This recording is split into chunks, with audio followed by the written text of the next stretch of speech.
All right. Good morning, everyone. Welcome to you all. My name is Sam van der Staak. I'm the head of the Europe program of the International Institute for Democracy and Electoral Assistance. Welcome to you all. Welcome to all of those online. Apologies for a late start. This is what seems to be the problem with hybrid events, right? Those that come into the room have to find their seat, and the ones behind their screens are there on the dot. So apologies to those that have been waiting online. This event is called Beyond the Summit for Democracy, Opportunities and the Way Forward. And of course, as all of you know, it all takes place under the framework of the Summit for Democracy, which was launched by President Biden about a year and a half ago. And that had its first summit 1 year ago in December 2021, where about 100 heads of government came together online to talk about commitments in three themes. Strengthening democracy was one, and countering authoritarianism. 2 was fighting corruption, and 3 was promoting respect for human rights. That led to a series of commitments by many of the countries that participated in the Year of Action. And that's the year that we're currently in, the Year of Action, where we're trying to see can all these commitments come to fruition. A vehicle was established called cohorts, where member states, countries, and civil society teamed up to see how can we implement these commitments. And ultimately, that will lead to a second summit that we now know the date for. It's on the 29th and the 30th of March, 2023. And that will be co-hosted by a number of countries, not only the US, but also Costa Rica, Zambia, South Korea, and the Netherlands. We're very happy to have 3 of those co-hosts with us here today to present their plans for the summit process. Now, that second summit will focus on the progress made, the progress on those commitments in the Year of Action, but of course also reaffirm the vitality of democracy and emphasize the collective action, because that was the whole nature of the summit process, to do things together. Now, the timing for that is, of course, very important. We know that it's crunch time for democracy. International IDEA released its annual flagship report just 2 weeks ago that measures the state of democracy, and the 3 findings were: first, more and more countries are moving towards authoritarianism, twice as many as those that are moving towards democracy at the moment. 2, even within the family of democracies, that family of countries that are still doing well within democratic standards, there's regression. So whereas 10 years ago there were 12 countries, 12 democracies where the quality of democracy was eroding, 10 years ahead, it's now 52 countries, so an increase of 300% of democracies that have actually regressed. And then the autocratic regimes have become more brazen. So there's a greater number of autocracies in the world, but also the autocracies that are there have become more brazen and have deepened their level of autocracy. So it's a difficult moment for democracy. And of course, we've seen that the war in Ukraine has been a wake-up call in that respect. That is forcing a lot of us, including the EU and many other bodies, to rethink what democracy means to them, how they collaborate with other democracies to face the threats that are with us today. We're very lucky that within the EU, there's a few member states that are really prioritizing this. One of them is Sweden, who in their upcoming presidency of the EU have said that they want to prioritize democracy, but also the current Czech presidency has done a lot already on the topic of democracy. So I think we're in good hands to at least emphasize the urgency of the matter. And of course, this Summit for Democracy process is a global process that will help push in that direction as well. International IDEA in the Year of Action has worked with the European Commission to do a few things. One is to bring civil society into this process, engaging them with member states. And 2, to work on knowledge, to make sure that everyone knows what the Summit for Democracy is about. We've brought together the commitments into a commitment dashboard, a resources portal for the Summit for Democracy that makes it easy to see what's going on, who's doing what, which government is committed to what, and what cohorts exist. And of course, events like this. So all opportunities to bring a little bit of momentum and urgency to the topic of democracy and build up steam towards the Summit for Democracy that is happening in March. So today we hope to look ahead to that summit, see what's coming, how can we prepare for it, but also look beyond the summit. And that may feel like it's a little bit premature, but on the one hand, March is around the corner, and more importantly, democracy will not be healthy just in a couple months from now, right? So we have to take a long-term view and see how especially the vehicles, the instruments that we've built for this summit process, the cohorts, the year of action, can be sustained so that all the good things that we have set up can continue to push for democracy more and more. So that's what today's event is going to be about, how to continue the important work around the Summit for Democracy and contribute to the second summit. A few points of order. A lot of you will be speaking here today. Please, I've been asked to encourage you to stick to the allocated time. For those in the audience or sitting behind their screens at home, there's opportunities to ask questions. And we found an innovative way to do that through Slido. If you're sitting at home behind your computer, you see a QR code, I understand, that you can take a photo of with your phone, and then you can type in your question that appears over here on my screen in the Slido app. So that's a way for people to ask questions and be more interactive with the people here in the room. I'll leave it at that and hand over to my dear colleague, Chiara Adamo, the Acting Director for Human Development, Migration, Governance and Peace at DG INPA. Go ahead, Chiara. Thank you, Sam, and thank you all for joining the event physically, defying the cold, but also online. It's a busy time of year, and we really wanted to have this event because it is a good way also for us to end, in a way, this year of action that we've entered in together, the European Commission in partnership with International IDEA, make a bit of the state of play of what we have achieved, where we are, but as Sam mentioned, also looking towards the March summit and beyond it. So indeed, our aim is twofold. First was to increase transparency and participation of civil society towards the summit and beyond. And secondly, take this opportunity really to galvanize our joint efforts, also together with the member states, to support democracy at home and around the world in, I would say, indeed, a difficult context. So what did we achieve? A few key milestones to be mentioned, also thanks to our partnership.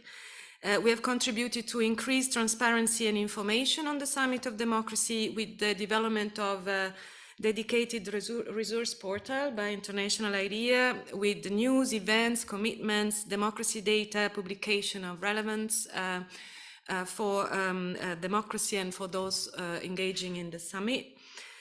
During the year of action, we have engaged hundreds of civil society organizations and very importantly from the Global South, and in particular in Nepal, Paraguay, Kenya, Moldova.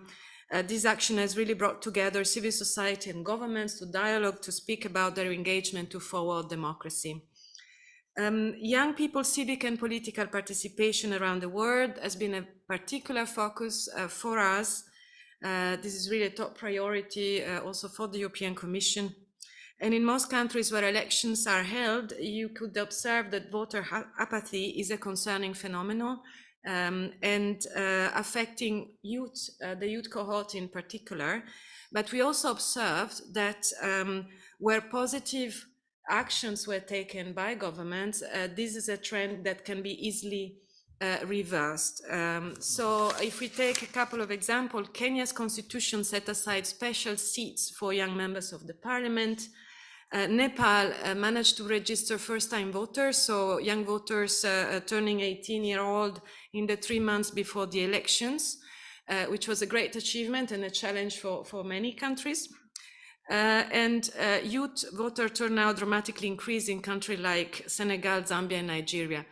And this example also showed that, particularly if you take Nepal or Senegal, that local democracy is really a driver for change and for democratic renewal. and the importance to bring democracy really closer to the citizen. So from its part, the Commission has been really an active partner of the US for the summit, and we are co-leading 2 cohorts, participating in a few others. But the 2 cohorts we are co-leading that are represented today are the Youth Political and Civic Engagement cohort that my department really co-leads, and the Deliberative Democracy and Citizens Assemblies cohort, also from the European Commission. And then, of course, I see also the External Action Service here. They take part in the Electoral Integrity cohort together with you. So the Deliberative Democracy and Citizens Assemblies cohort is led by Ireland and co-sponsored by the Commission, and it explores the democratic renewal through new ways of engagement. It really takes the lessons learned from the Conference on the Future of Europe, and it brings forward a new concept of a participatory democracy, really engaging citizens through citizens' assemblies, to value and recognize people's agency, dignity, and political power. And it, I think, matches quite well I read your this year IDEA Global State of Democracy report, which really talks about the need to show citizens the value of democracy, to rebuild the social fabric, right? And so the societal cohesion, overcoming of polarizations, actions and rebuilding trust of citizens is really at the center of this cohort.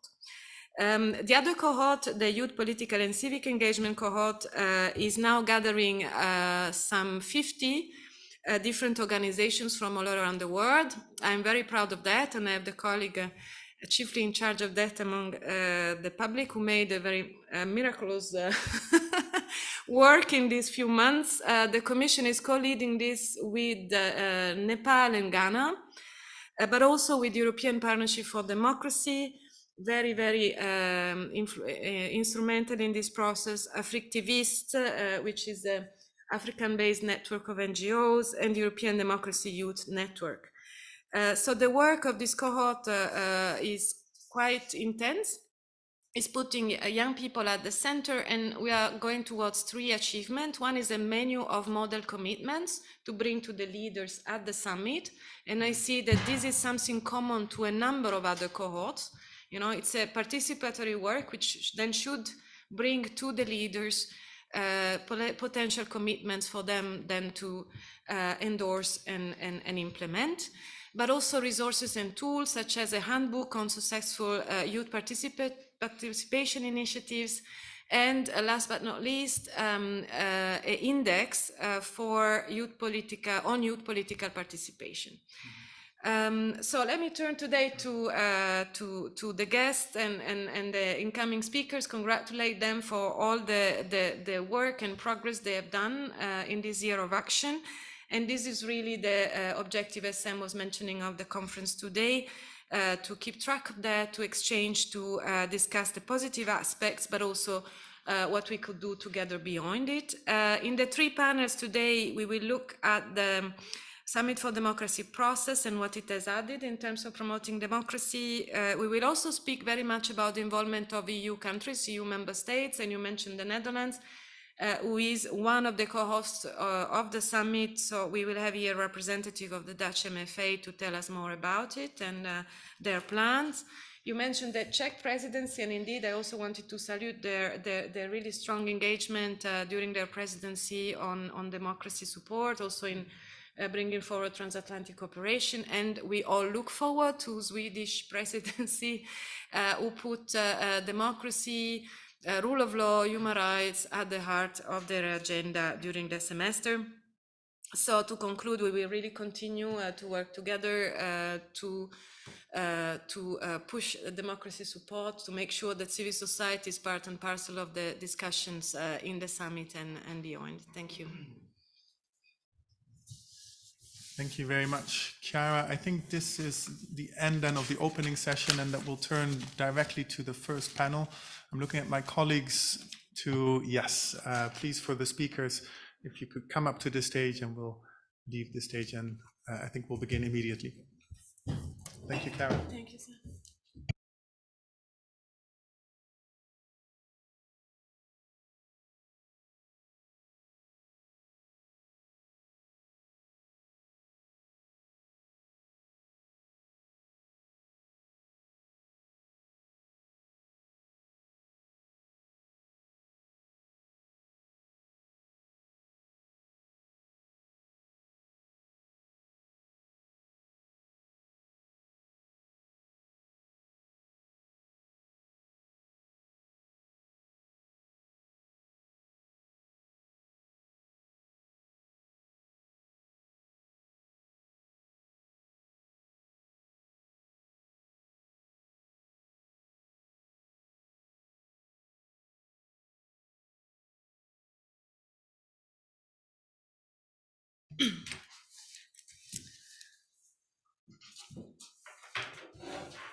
Good morning, dear guests and speakers. It's a pleasure for me to be here. We are here today to speak about the life or democracy promotion work beyond the Summit for Democracy. And my name is Olena Gordienko. I'm representing the Team Europe Democracy Initiative Secretariat. And I'm honored to moderate the first panel today on embracing the opportunities of the Summit for Democracy process. Just a couple of words on why am I here today in this honorable panel. As I said, as a representative of Secretariat of Team Europe Democracy Initiative, I would like to say a couple of words about TED and why it makes sense also in the current context of this conference in general. So quite hand in hand, both in timing and in spirit, with the Summit for Democracy, a thematic global Team Europe initiative on democracy has been launched in December 2021, and the Secretariat has started to be operational a couple of months ago.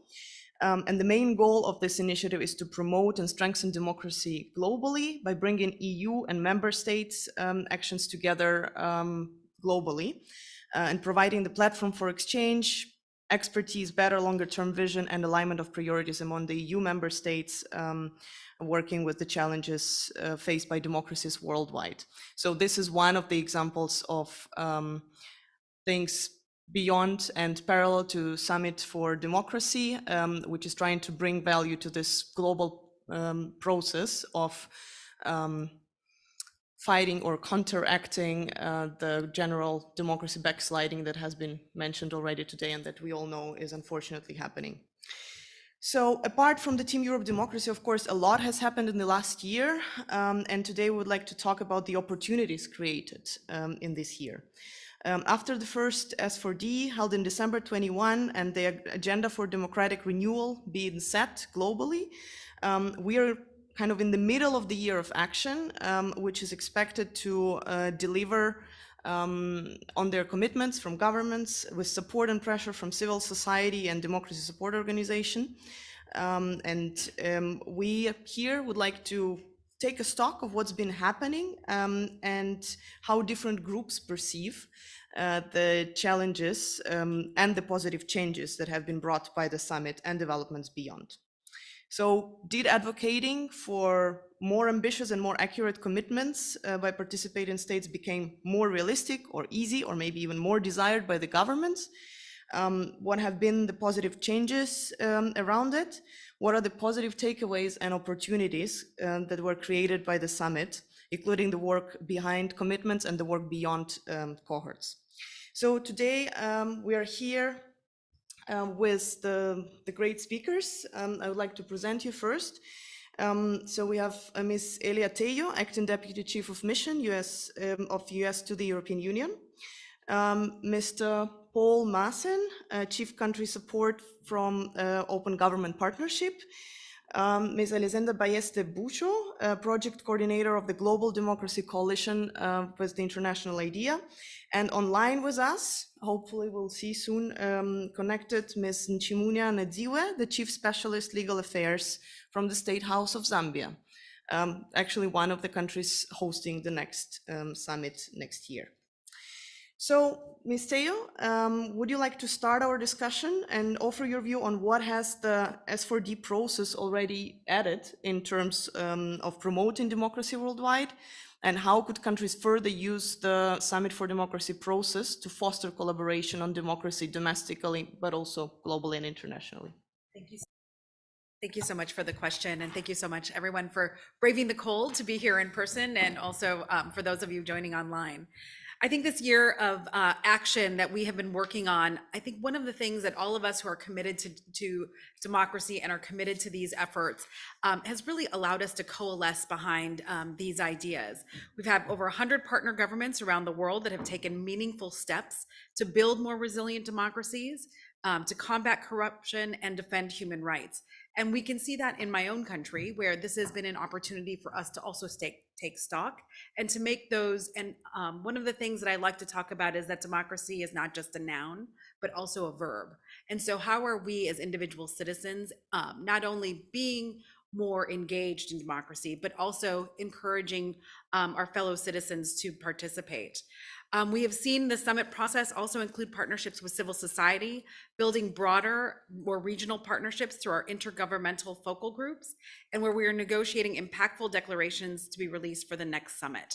I think also this important evolution of having co-hosts from Costa Rica, the Netherlands, the Republic of Korea, the Republic of Zambia reinforces our efforts to bolster democracy globally, and that are shared with as a shared priority and across different regions. As we gather our citizens to show how democracy delivers for them, the United States continues to be dedicated to implementing its own commitments. We're working with partners to support the implementation of over 750 commitments that were made. And so really the role of each of us, civil society, governments, citizens, through each of these cohorts, I think is an important contribution and evolution in this work. I'll leave it there for now. Thank you very much, Ms. Teo. And we would like to continue with the view from the OGP, from Mr. Maassen. As we heard, it's really the verb, the democracy, not a noun, and there are so many stakeholders involved. And one of the achievements of the summit is actually lying in the bringing all the actors together and really involving citizens and civil society stronger in the processes. So OGP has been working globally since 2011, actually in an approach aligned a lot with that brought by Summit for Democracy. It has always been about joint discussions between the CSOs, government, private sector, teamwork for better and more open government and governance. So it would be of great interest to hear also your view on what has the summit and the last year brought to the CSO's voice, mandate, monitoring, role in the process and engagement. Thanks. So I want to say a bit about what it has done so far, what we can still expect in the months ahead, and I think also what after the Summit for Democracy could look like, which I think is also important. As my colleague was saying, I think the Summit for Democracy highlighted essential components of what strong and resilient democracies look like, and shows how important it is to strengthen our democracy, not just in the institutions and the processes, but also in action, and an action of citizens as part of that. A home and abroad, as Chiara was also talking about in her introduction. I think the focus on three key themes, was very strong for the Summit of Democracy, and that it challenged governments to make fresh political commitment to the agenda of democracy and democracy support, as well as very concrete reforms. We know not all commitments were as ambitious as we hoped for, not as co-created as we hoped for, but the fact that there were hundreds of commitments coming out of it at least gave a new base for a conversation between government and civil society. And as OGP, we know that government and civil society working together really pays off. In our 10 years, we have over close to 5,000 commitments. And what we can tell from that data is that if you co-create your commitments with civil society, you get more ambitious commitments, you get better designed commitments, and you get better early results. So it really pays off to work with civil society. One of the strengths we always try to leverage is how you can connect international conversations with domestic action. That's the strength of our model. One of those international conversations that is working for us is the Summit for Democracy. Now, if you look at the next couple of months, there's a few things I think that are opportunities continue to collaborate on democracy between government and civil society. First, the cohorts that were already referenced. I think those might be the strongest thing coming out of the Summit for Democracy in the end. The fact that those are designed based on collaboration, that they are often multilateral and multi-stakeholder, is a strong strength. We are leading one of them together with the US government and the Brookings Institution, the one on financial transparency and integrity, that focuses on beneficial ownership, on open procurement, as well as on the role of enabling industries where it comes to the financial sector. And we see that in that cohort, there's a great willingness to share perspectives, to learn from each other, but also then to connect that back to their OGP processes. For example, countries like Liberia, Chile, Norway, and Armenia are 4 countries that are using the interplay between the Summit for Democracy and the OGP domestic action plans to advance their commitments. They met last week in Washington during the International Anti-Corruption Conference there, and they are planning to use the second Summit for Democracy as a political call to action to do much more in the years ahead. Second point there is connecting the S4D to international platforms that already exist and will continue to exist after S4D sunsets after the second summit. An example in that respect is Slovakia, who is a leader on beneficial ownership, where in the Summit for Democracy, it's also a leader on beneficial ownership in OGP. It uses its action plans repetitively to open up contracting. For example, it mandates any company that wants to do business with the state to be in a publicly accessible beneficial ownership registry. And they are planning to maintain that despite the court ruling of the European Court of Justice last week that weighed the right of privacy stronger than the right of public access to who owns and benefits from companies. And Slovakia said, we will try to uphold the public accessibility of beneficial ownership data, and is willing to take the legal fight for that, which shows real leadership on the topic. So that's the second one. The third one is, I think it opened up a lot of opportunities to connect innovation and implementation support. For example, the UK has dedicated teams inside government to help other governments with the implementation of their beneficial ownership registers. And through its development support, it also funds organizations like Open Ownership to do the same across the world. And finally, I think you're seeing cross-regional collaboration and coordination between countries. For example, Netherlands, Canada, and Ecuador are convening a high-level meeting, I think next week or still this year, to prepare not just for the Summit for Democracy, but also for the next UNCAC, the UN Convention Against Corruption meeting as well. So they're trying to see what the connections are.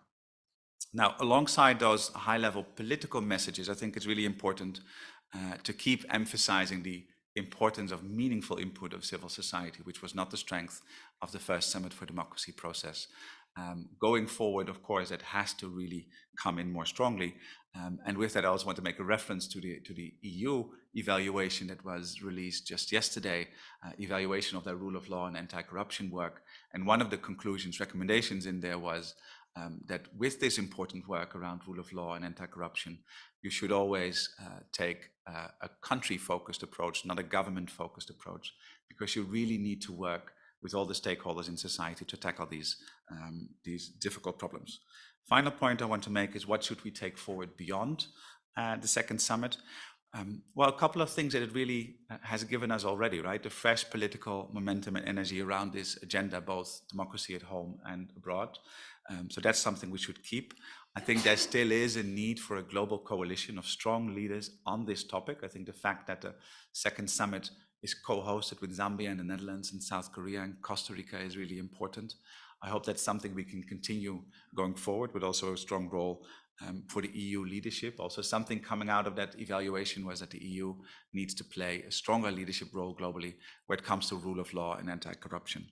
I think the cohorts are something we should try and keep, as well as keeping the pressure on the countries to actually deliver on what they promised. It is a year of action, but we also know that in that year of action, not so much has happened yet in terms of implementation. So hopefully we keep them to their promise. Keeping track of progress is incredibly important. International IDEA and OGP are teaming up to design a methodology for all governments to actually monitor progress in the same way, so we can compare what was promised and what has happened. I think that's incredibly important. And one thing I think we shouldn't do, in my view at least, is keep the standalone process of the Summit for Democracy and keep the Summit for Democracy as a brand. I think it did an incredible thing with the first summit and probably with the second summit. But after that, I think there are a lot of international platforms and partners that could team up and use their existing spaces and methodologies, whether it's the annual report of International IDEA, the research and convening power of the OECD, the political weight of the EU, the domestic action role of OGP. I think there's a lot of international partners out there that can carry this work forward. In sum, keep the good, the energy, the momentum, the partnership, and let go of some of the things that were not perfect in the Summit for Democracy. We also have to be honest about that, including the role of civil society, which was relatively weak. But we also have to know that not one government or institution can fight the topics that were at the heart of the Summit for Democracy on their own. It really will need partnership with audit institutions, with the media, with civil society, and with governments. Thank you. Thank you very much, Paul, and that's the great introduction to the input I would like to hear now from the Global Democracy Coalition representative, because this was something that Paul just mentioned, that the global coalition of leaders is needed, as well as that CSO's role has been increased in Summit for Democracy, but has not been ideal or not has been kept to the standard that we actually needed. And that the role of CSOs was actually quite weak. So from Ms. Ballester Bucho, in the context, it would be really interesting to hear on how the other CSOs worldwide have been perceiving the summit, and what are the implications and of the Global Democracy Coalition that you are part of. Thank you so much, and thank you for having me in this timely panel on the opportunities that have been presented by the Summit for Democracy. When I was invited, I was asked to highlight some positive takeaways and opportunities that have come out of the summit process, and I wanted to focus, as Olena said, on the involvement of civil society in the summit. So the first Summit for Democracy was warmly welcomed by civil society as an opportunity to place democracy at the front and center of the global agenda. The Global Democracy Coalition, one of the greatest achievements of the summit process, was formed a few months before the first summit in October 2021 to provide an additional avenue of engagement for civil society in the summit. It was convened by International IDEA and around 20 democracy organizations, of which many are in the room, as an informal group committed to the advancement of democracy and determined to engage constructively with the summit. So 2 days before the first summit, a Global Democracy Coalition forum took place to facilitate the global conversation on democracy, broadening but also complementing the official summit discussions. A series of webinars took place involving more than 250 speakers from various sectors and countries, including many from the Global South. The forum concluded with a report of recommendations that was handed over to the summit organizers. And the truth is that the impact of the coalition has been remarkable, because what started as an informal group working together to produce one forum has evolved into a strategic multi-stakeholder alliance of more than 90 democracy organizations from around the world that are committed to advance and protect democracy worldwide. The organizations in the coalition regularly collaborate together in different initiatives that go from webinars, where we discuss issues of relevance to the summit, to a collective digital library, to recommendations for the second summit, and dialogues on how to give continuity to the summit process. So I want to stop here and reflect a little bit on the recommendations that I just mentioned. They have emanated from a brainstorming exercise that the coalition facilitated last month. And this exercise was part of the coalition effort to share civil society views on the lessons learned from the first summit and the year of action, but also what civil society thinks can be done to enrich and make the second summit even more relevant. The recommendations gathered have been compiled into a report that will be handed over to the summit organizers to help shape the second summit with the inputs from civil society. So the main topics that the recommendation were related to were transparency of the summit process, the need to involve civil society as an equal partner, the role of cohorts in the formal process, reporting mechanisms, inclusions, the agenda topics, commitment, and the need to complement the efforts. And I will focus on three because I don't have time to discuss more, but I want to clarify that if I don't touch upon the value of the cohorts, it's because it's another panel coming up that I'm sure will cover this. So the three recommendations I will focus on will be monitoring of the commitments, inclusiveness, and complementing of existing efforts. So when it came to the commitments, what came out from the discussions were two main issues. The first one is the importance of clarifying the commitment process for the second summit, both in terms of government reporting on the implementation of the commitments that were made in the first summit, but also clarify expectations and process for announcing new commitments. And here, clear guidelines on how these commitments can be of high quality, building on on potential gaps from the first summit would be very important. As part of these guidelines, requiring written commitments would be important to facilitate civil society and other independent monitoring, but also to enhance accountability on the process. And the second point was on the monitoring of the commitments. So clear and common reporting guidelines for countries would be important to ensure that countries provide an update on the achievements in implementing the first round of commitments. And as Mr. Maassen commented, the OGP, Brookings, and IDEA have developed such guidelines and reporting templates that we encourage countries and others use to ensure the use of a common approach and common terms. Because many civil society organizations and international organizations are tracking the commitments made by governments today for the first summit. So it would be valuable for the summit organizers to work with civil society to identify more permanent civil society commitment monitoring mechanism, especially if governments will be requested to make new commitments during the second summit. The second recommendation relates to the summit to be more inclusive. First, inclusion of voices from non-democratic contexts would be very important. This could be done by, for example, inviting all countries to participate in the summit, but not all governments. Civil society from non-invited countries should be able to participate in the summit discussions, for the summit participants to hear their views, understand the need that they have, the lessons that they have to share, and also to give them an opportunity to create new networks and expand those networks. And finally, on this point on inclusiveness, the coalition encourages the summit organizers to provide translation, interpretation for official events, but also to facilitate translation for side events, because this will ensure the meaningful participation, especially from civil society organizations from the Global South. And lastly, and I will be very quick here, the recommendation on efforts that should be made to complement existing initiatives to avoid duplication of existing processes and fill the necessary gaps.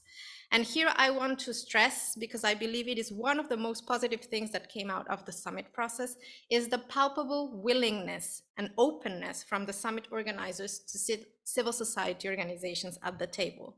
Not only because there have been a couple of civil society consultation rounds during the year of action, where the summit organizers have sat with civil society organizations to discuss the different topics that are relevant to the second summit, but because we have observed as the coalition how the summit organizers are working on identifying potential avenues of collaboration with stakeholders that are working on issues that are relevant to the second summit, and it is clear that they are interested in complementing such efforts for the sake of the summit, but also for the possible continuation of the process.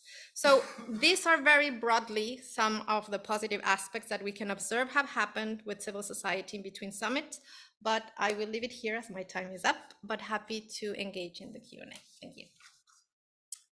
Thank you so much, Ms. Ballesta. And we would like to move to our next speaker. We have her online, luckily, as I understand. So it's Ms. Nedziva from the State House Zambia, and it's really interesting to hear your views on the year of action in Zambia, because the context is already quite interesting. According to the Global Status of Democracy report, Zambia moved from a hybrid regime classification in 2021 into a democracy classification in 2022, which is really remarkable on the global scale in the context of autocratization and democratic backsliding that we've been experiencing, and that Sam has been mentioning in the opening. So it's a really great achievement, and also Zambia's commitment to the Summit for Democracy process by becoming a host next year is only underlying their commitment to move on and beyond in their democratic development. So it would be really interesting to hear from you, Ms. Nadziwe, on the implications of the year of action in Zambia from the point of view of the government, your cooperation with the civil society and their inclusion in this process on the way, and also your plans and aspirations for the event to be hosted as a part of Summit for Democracy in Zambia next year. So it would be really interesting to. The floor is yours, please. Thank you very much. The implications of the year of action. Good morning in to Zambia everybody, from the and point thank of you view for of the giving us this government. opportunity to Your participate in this cooperation with the meeting. civil society I'm and their presenting, but I'm inclusion also in this joined process, by on the way, one of my colleagues, and also Windsor, that's sitting your in an plans and event that aspirations she needs to come for in. the event So to be post Zambia's hosted as a part of Summit for participation in the Democracy, 2021 next December 1st Summit for Democracy, Zambia came up with 3 commitments towards its renewal for democracy. The 3 commitments were rule of law, freedom of speech, and ensuring an independent electoral commission. Under the rule of law, the country has remarkably done very well.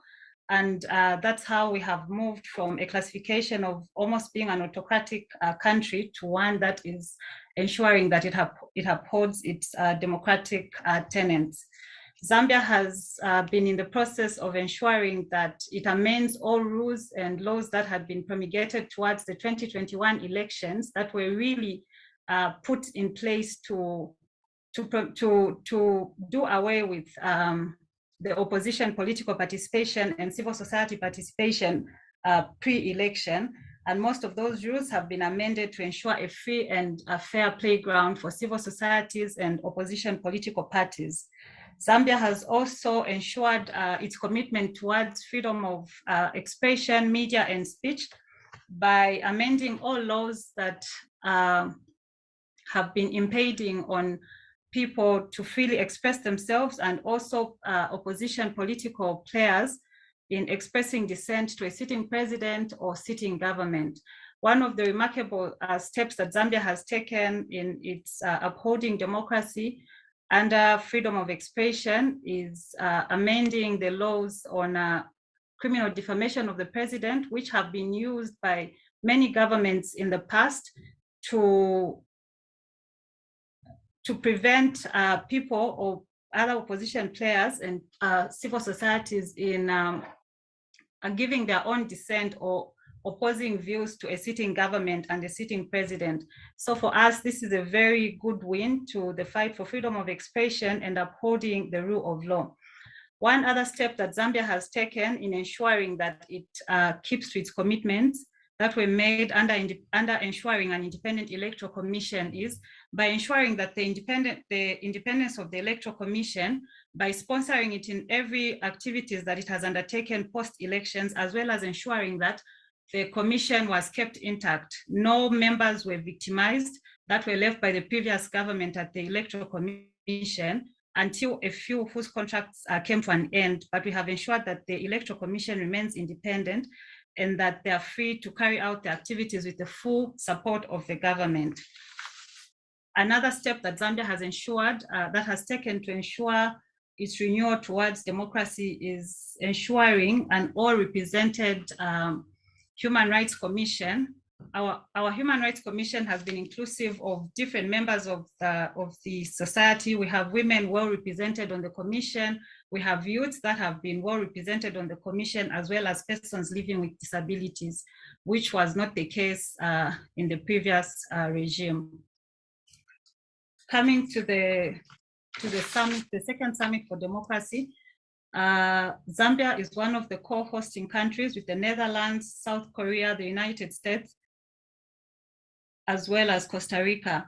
We are very privileged to have been picked as one of the co-hosts, and for us, it's an assurance that Zambia has really moved in a short space of time to show its commitments towards democracy.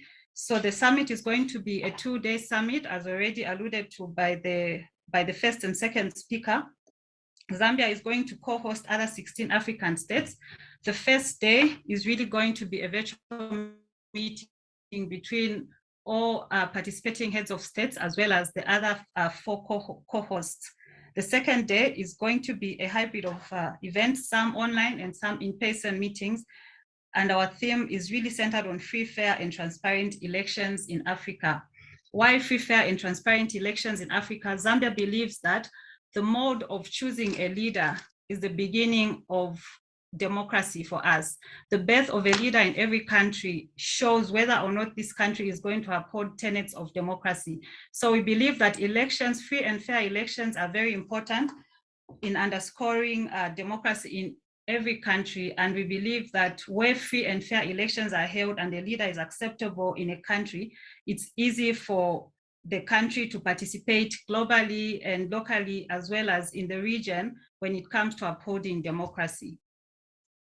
So the challenges that we could have faced maybe in the year of actions, the year of action is maybe we have not had proper participation of the civil society, but we cannot go without mentioning that the civil society organizations have always been a part and parcel of our cooperating partners in the fight for democracy, the fight against corruption, as well as in monitoring free and fair and transparent elections.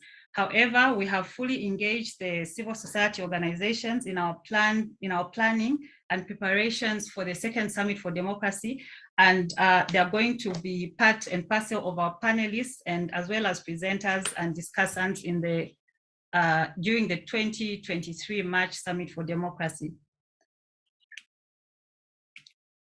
So unless there are any questions with regards our year of actions, as well as our preparations for the second Summit for Democracy, I think this is a quick summary I could give of how Zambia has performed in the year of action, as well as our plans and preparation towards the second Summit for Democracy in March.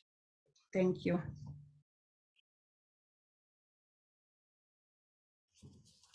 Thank you so much, Ms. Nadziva. And at this point, I would like to open the floor for questions. At the moment, we don't have anything online, so if anyone from the audience would like to ask the question, please raise your hand and state your name and also the speaker you would like to address, if possible.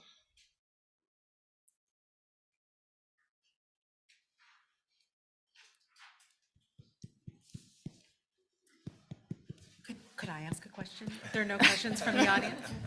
Yes, please, of course, Ms. Taylor. You know, one of the things that we've been really focused on, and I love hearing about the civil society organizations, and we're very, focused on, as the agenda is coming together, and these key themes on free and independent media, fighting corruption, bolstering democratic reformers, and advancing technology for democracy. And the opportunities that you've talked about with Brookings and with other NGOs, if you had sort of a wish list of what you could get governments to participate in, if you had a magic wand, like what would be the fix that you would look for governments to do from a civil society standpoint? In the summit itself or afterwards? Whenever. Whenever. Okay. No, in the summit itself, I think I would design it in a way that every session, every moment has not just civil society in the room or civil society as an afterthought for 5 minutes at the end, but as equal speakers in the conversation. Civil society as broadly defined, that includes media and other organizations. I think you get a much richer conversation if it's not just between governments and between heads of government. So that's one. I think where it comes to the national level, I think if you design commitments, whether they go into the second Summit for Democracy or if they go into whatever future iteration of democracy support, it's similar. Bring civil society into the conversation, because we know civil society is very well connected internationally. They have a lot of expertise to bring. I know they can be very difficult as well at times, but you get much stronger commitments that align with priorities of a broader set of actors across society to focus on. So you get support for your agenda, you get input in the commitments you want to design, you get help with implementation as well. So I think it is really the integration of civil society throughout whatever you do. And I think we should not underestimate the symbolism of, and not just the symbolism, but the actual participation of civil society. I remember the very first OGP summit in 2011 in Brazil, which started about 45 minutes late. And why was that? It was because behind the scenes, a negotiation was going on if civil society could be on stage with President Rousseff and Hillary Clinton, or if there would first be a protocol moment after which civil society would join. And there they started with, at least for OGP, having civil society at stage as equals with the head of government and head of state, which was a very powerful way of showing we're going to do things differently. Thank you so much. Actually, in this context, I would really like to hear from Ms. Nadziva, if she's with us still.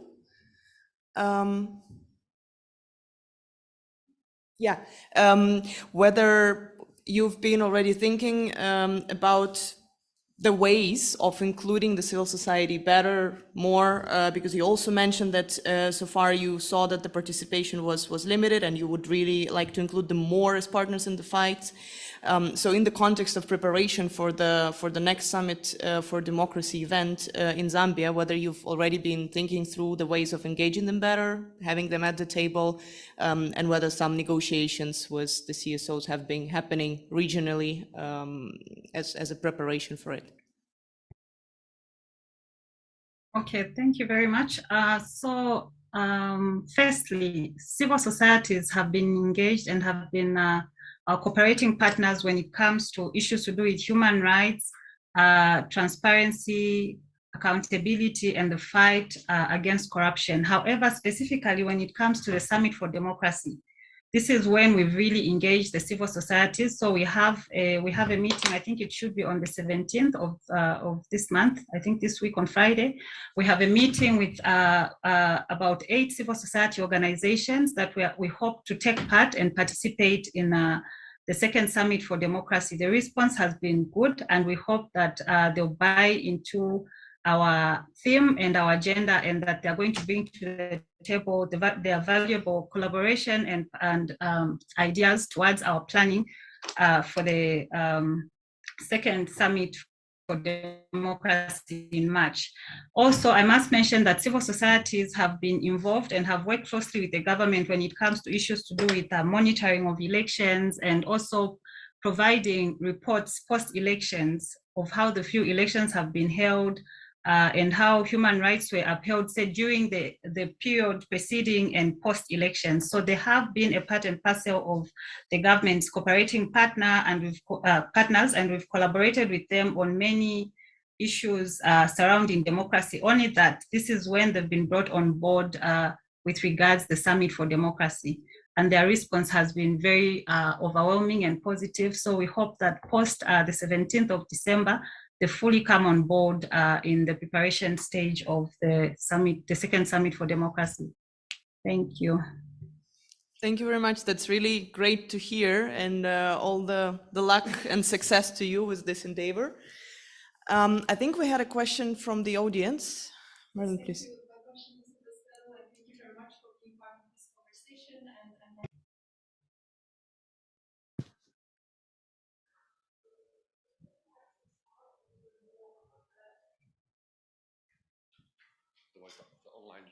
Yeah, I understand. So what I wanted to ask is whether you could please expand a little more on the plans of the US government, how you plan to use the work that has been done is being done in the democracy cohorts, and specifically perhaps the model commitments that will come out of it. Will the US government continue to drive and invite participating countries to come and to expand expand their set of commitments, and will do you think that the model commitments will be a good lead for that? Thank you so much for the question. Absolutely. I think one of the things that we've been very committed to is this process and to hearing a diverse set of voices. The Biden-Harris administration has really viewed this as an inflection point in history, and that we need the United States to engage other governments, other civil society actors in getting this forward. So the agenda for the second summit has not been fully finalized, as our co-hosts are working on that as well. But I think that the model commitments announce, the collective calls to action, the raising awareness on how authoritarian regimes are manipulating democratic systems. These have all been things that have been in discussion and will be showcased in March. When we get together. I think one of the other interesting points that March will bring is that in this hybrid format, more people will be able to participate. And I think that will be a really interesting strength, both from civil society perspective as well as from a government perspective. Yeah, best of luck with that. Hybrid events, as we know, are very. We're all used to it now. Yeah, but that's a really that's a really good, like, strong side of it usually, but can also bring challenges. But yeah, I'm sure everyone will manage with that. I think we had one more question from the audience, and then we'll conclude. Hi, I'm Christopher from the Global Forum for Media Development. I have actually two questions. The first has to do with media and journalism. So I was wondering how, what state commitments have been around questions to do with press freedoms, independent media and stuff like that, and how the summit is sort of following through on those commitments. I mean, the fight against impunity towards journalists, support for independent media, and all sorts of these sorts of things. My second question is, how are summit organizers sort of ensuring balanced representation between civil society organizations from the global north and those from the global south? And how are we sort of ensuring that there is an exchange of, I don't know, because democracy is also under threat in European countries and the United States. So I wonder if there's an exchange of lessons learned between Western civil society organizations and those from the global south, and how is sort of the summit trying to have that, ensuring that exchange? Thank you. Ms. Teo, maybe you would like to take this? Let me start. I think if you look at the co-hosts, right there you see, regionally diverse group of actors, also in different stages and different forms of democracy. We, as you've pointed out, United States has also, this is an important point and an inflection point for us as well. And I think that we approach the Summit of Democracy not as a country that has all the answers, but a country that has a lot of questions. And so we're really looking at our global partners and those that are participating in the Summit for Democracy to really come together to help answer these questions. I think, on your question on supporting free and independent media, this is something that's very near and dear to my heart. I know it's very near and dear to my ambassador's heart, Ambassador Gittenstein. We have partnered with the Czech presidency on some of their efforts during this presidency, but I think Paul's work too on financial transparency and integrity, I think, is very crucial when we're looking at free and independent media and making sure that we have not only free, independent, but also pluralistic media throughout. And I think, and this is, something that the EU is very committed to. When you look at the Media Freedom Act and the work that has been happening in the Commission, that has also been something that we have worked together. Whether we have supported human rights defenders, including journalists, in this work, but I also want to give others on the panel who have been very involved in this work. I really enjoyed hearing from our colleague from Zambia about the importance of electoral observation and independence in that realm as well. And so I'll give the floor to others. Would someone want to add on that? And then we'll have to be concluding.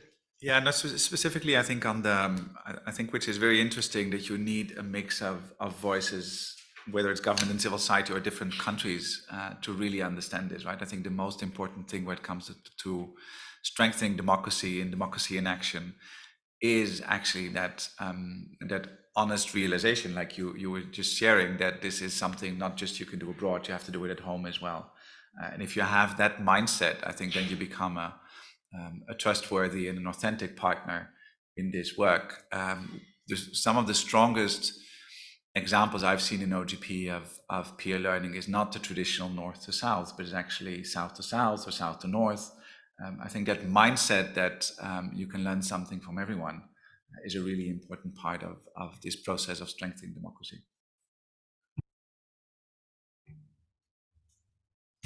Yeah, definitely so. Thank you everyone so much for your contributions, for your questions. It was really great to hear about everything happening, right, beyond and around, and also as a result of the Summit for Democracy process. I think one of the key takeaways that we heard today from the discussion was that taking the country focused and not the government focused approach is really essential for strengthening the global work in promoting democracy. It's also about having the civil societies from the autocratic governments at the table, but of course not limited to that. It's in general, we heard a lot about the need to strengthen the civil society involvement in the Summit for Democracy process, but also beyond, also very importantly nationally, of course, that because they are a very important player, not only as the interest group, right, but also as a resource group who also has a lot of international engagement and knowledge and the expertise thanks to the international partners such as OGP and the Global Coalition. It's also remarkable to generally hear the processes that have been beyond the monitoring suggestions from the civil society coalitions presented by Elisenda, and there are really a lot of things that civil society coalitions in a broader sense can offer to the process, can support governments with. It's not only about being the watchdogs or barking dogs, as unfortunately they are perceived sometimes, and as Paul mentioned, hard to talk to, right? But it's also about actually digging into the resource that they're happy to provide to come up later in the process with better, more ambitious and more implementable and implemented commitments in the summit. And it was great to hear from Zambia that they're also working already on including the civil society in the process and in the event. And we're hoping that this is also going to happen worldwide in all the other countries committed already to the summit and joining the second edition of it as well. I'm happy to thank everyone, all the speakers. Thank you so much for your great contribution and great discussion. It was a pleasure, and thank you. Let's move to the next panel.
soon by Ambassador Zmenakova.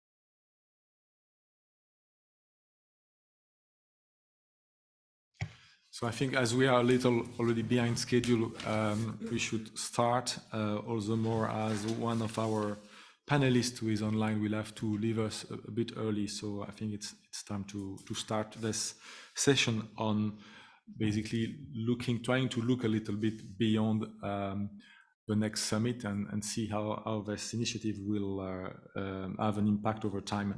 But before looking into the crystal ball, I think it's worth remembering where this summit is coming from. And if we go back 2 years in time, the idea of this summit came out in President Biden campaign's pledge. And then the 6th of January event took place, and defense of democracy and support to democracy became a domestic and a diplomatic top priority for the US. And meanwhile, the imperative to work on democracy resilience has only got stronger. The first summit and now the preparation of the second summit are taking place under the backdrop of persistent democratic erosion and a continuous tendency towards more autocratization in the world. This was very well documented by the report released by International IDEA 2 weeks ago on the state of democracy in the world in 2022. And all regions of the world, all types of countries undergo some kind of pressure on democratic norms. And the impression that we have is that we are finding ourselves in a global environment that is taking us back to pre-1989 levels in terms of democratic prevalence. And it makes it as crucial as ever to continue with efforts to defend democracy and build resilience, as it seems that we are now at some kind of inflection point in the struggle between democracy and authoritarianism. 2 years ago, I think there were perhaps some interrogations on the Summit for Democracy concept, because it was new, because it resembles nothing else. It has a global coverage with more than 110 countries involved in the process. It is a very diverse process also, with countries with different paths to democracy, different levels of achievement, each with its own story to tell, and none regarded as superior to the other. It is also original in that it embraces, the Summit for Democracy process embraces both domestic efforts, and there is a lot of homework to do by everybody, and international cooperation to support democracy. And then there is this dimension of inclusiveness, which was underlined in the previous panel, with participation of civil society, the private sector, academia, alongside governments. So I think that the Summit for Democracy fills a gap in a much needed global effort to strengthen coalition among those committed to democracy. But because it is a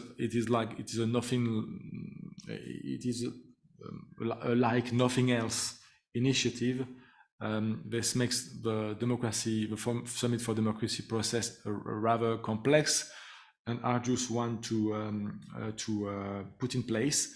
And it is, in fact, I think my impression is that it's something that invents itself as it is moving forward. And it is requiring some time to settle in. So 2 summits is not too many, I think, to set this process in motion. And kudos to the US to use their convening power to do that and trying the challenge. I would like to underline that the EU and member states have played ball with the US. They've been very active in the first Summit for Democracy. They are very active in the follow-up process, being actively engaged in the main tool, the democracy cohorts, designed to deliver on the promise of the first summit. The ES and the Commission are co-leading a number of cohorts, in particular on deliberative democracy and on youth, and you will hear more about that later today. Looking at the panelists today, we have Sweden, who is co-leading on gender equality. We have Czech Republic, who is leading on civil space, and the Netherlands, who are co-leading on media freedom. In fact, 10 out of the 16 cohorts to date are co-led or led by EU governments and also involve many European CSOs. So I think this demonstrates a high level of commitment and engagement by the Europeans into the Summit for Democracy process. And now Summit for Democracy #2 is around the corner.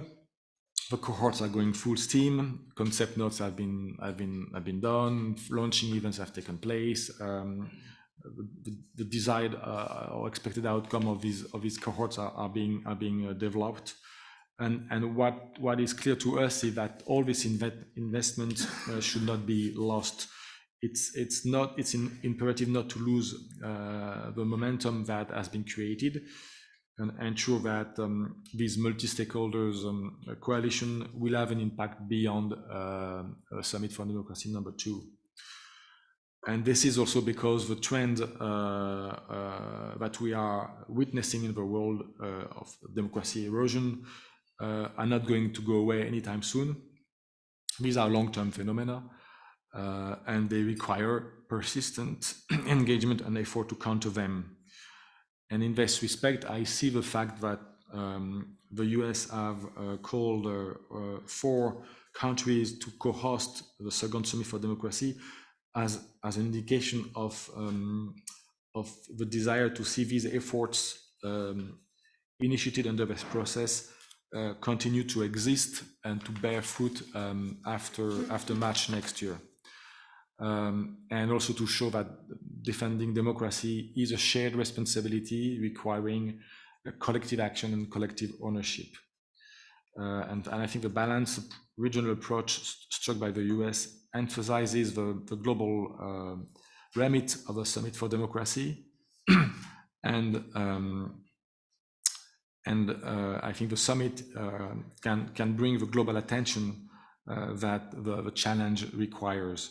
So the Summit for Democracy is not just a US initiative or a Western initiative, and it should not be seen as a one-shot initiative. So having said all that, now I'd like to hear from our panelists what their country have achieved so far under the process, how they prepare going into the second summit, and maybe how they see what is lying ahead. So we have 3 distinguished panelists today with us to discuss that. Ambassador Cecilia Röström-Ruin, who is Ambassador for Human Rights, Democracy and the Rule of Law for Sweden.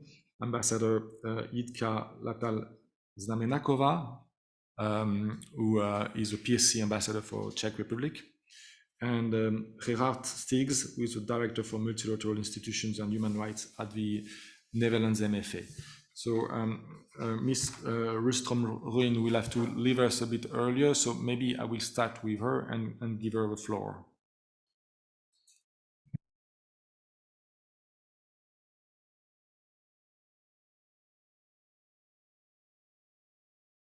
I think you are muted. Can you unmute yourself?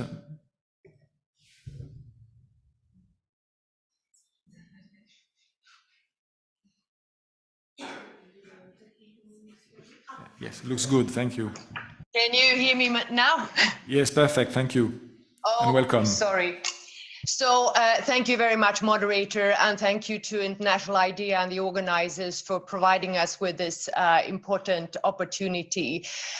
Sweden will take over the presidency of the European Council at a very challenging point in time for human rights, for democracy, for the rule of law worldwide. And I am really glad to say that we have a very strong and continued commitment to place those issues at a very top of our agenda in many ways.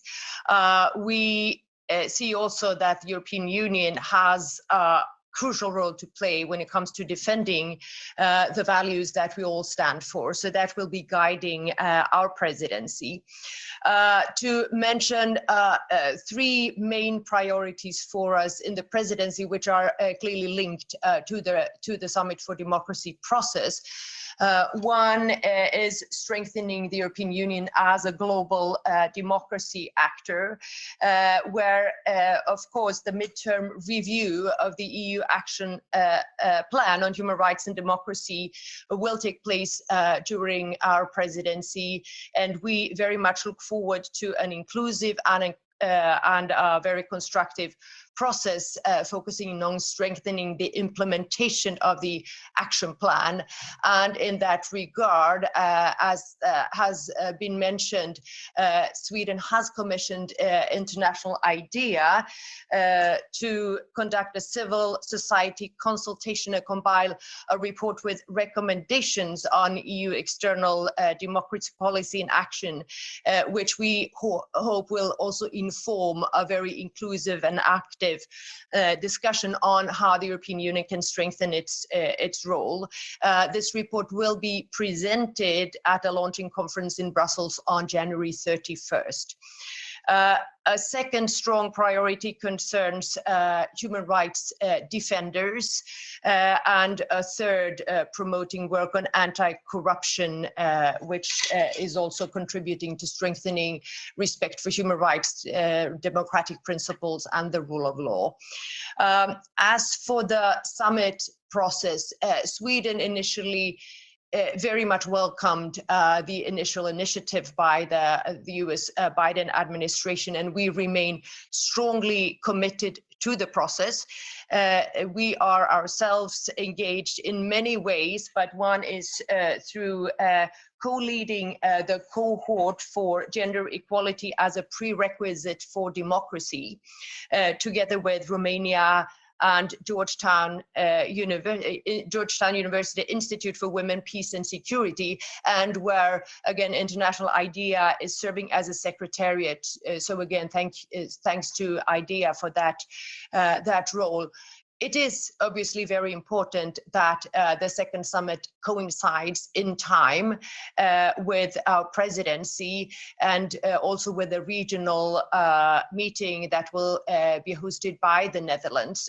So we see it as very important with a successful process, an inclusive process, a successful outcome, and where, as has been mentioned, inclusion of civil society is one important key to success. We see that this needs to contribute also to EU's work on human rights and democracy. And moderator, as you mentioned, I am very, very sorry, but I have to leave due to engagements with very, very important human rights defenders. This year's laureates of the Nobel Peace Prize will be received in Parliament in a few minutes, where I am tasked to moderate the discussion in a live debate. So I will have to leave and will not be able to take part in the ongoing discussion. But I thank you for the opportunity. Thank you, Ambassador, and thank you for taking the time to be with us this morning in spite of your tight schedule. So now I will give the floor to Ambassador Znamenakova of Czech Republic, please. Yeah, thank you very much for having me today, to the audience present here, and to colleagues online as well. I was quite pleased to hear Swedish ambassador because she just echoed the priorities the Czech Republic had in terms of support of human rights and democracy in the Council this semester, this half year. Very glad to hear that Sweden will continue with the work we undergo this semester. Let's say that support to civil society, support to human rights defenders, and last but not least, imposing costs. And it was already said, corruption sanction regime was or have been started to discuss under the Czech presidency, and you know the talks are not very easy, and glad to hear that it will continue and under the Swedes, and they are willing to take the file forward. So before I focus on a summit of democracies, let me spare a few words on what we exactly done during this half year. It seems really like yesterday when I presented in June the Czech priorities in terms of democracy and human rights, and here we go. We are in the second half of December and close to the end. So of course it's up to you to tell us if we succeed or not, but let me flag what we tried to achieve. Of course, I will start mentioning that in terms of into the EU, the progress report on the European Media Freedom Act was done and presented in November in the Council. And especially in terms of democracy, human rights, and support of human rights defenders, we did a lot of events here in Brussels and in Prague as well. Needless to say that since beginning of November, we decided to have a Czech presidency month for human rights. It actually ended with the 10th December, Human Rights Day, and during this month we try to promote civil society support, human rights, and democracy in the Council and in Brussels. I would commend the cooperation with the US. We done one special event on democracy and media support with them late October. Very successful, and would be great if it's mirror itself in a summit of democracies as well, and in upcoming presidency. Then, of course, Czech presidency Václav Havel's dialogues. We do it every year, but this one was really special. And to name just a few more, last Friday we did the breakfast on human rights with human rights women defenders from Iran and Kyrgyzstan. Again, all of that wrapped in CZ 2022 for human rights. our special month. And just to flag that it was my pleasure to work with all the NGOs and the institutions during this semester. What we also done was to focus a bit on our neighborhood, because we believe that Western Balkans and Eastern partners needs to be, let's say, encouraged to do more.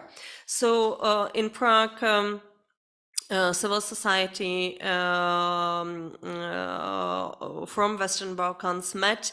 They had a roundtable, and one major event from beginning of December on Eastern Partnership Media Conference.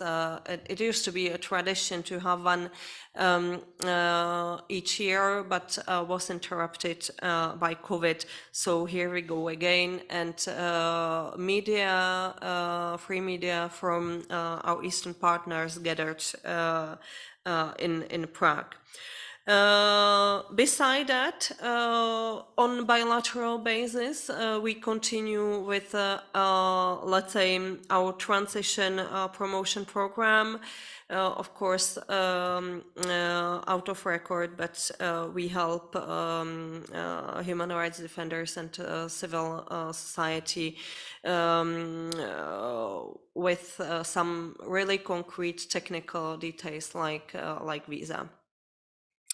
On Summit for Democracies, you know that for Czechs it's really important, not only because of the legacy of our former president Václav Havel, which is actually a bit behind our whole concept of Czech presidency this half a year.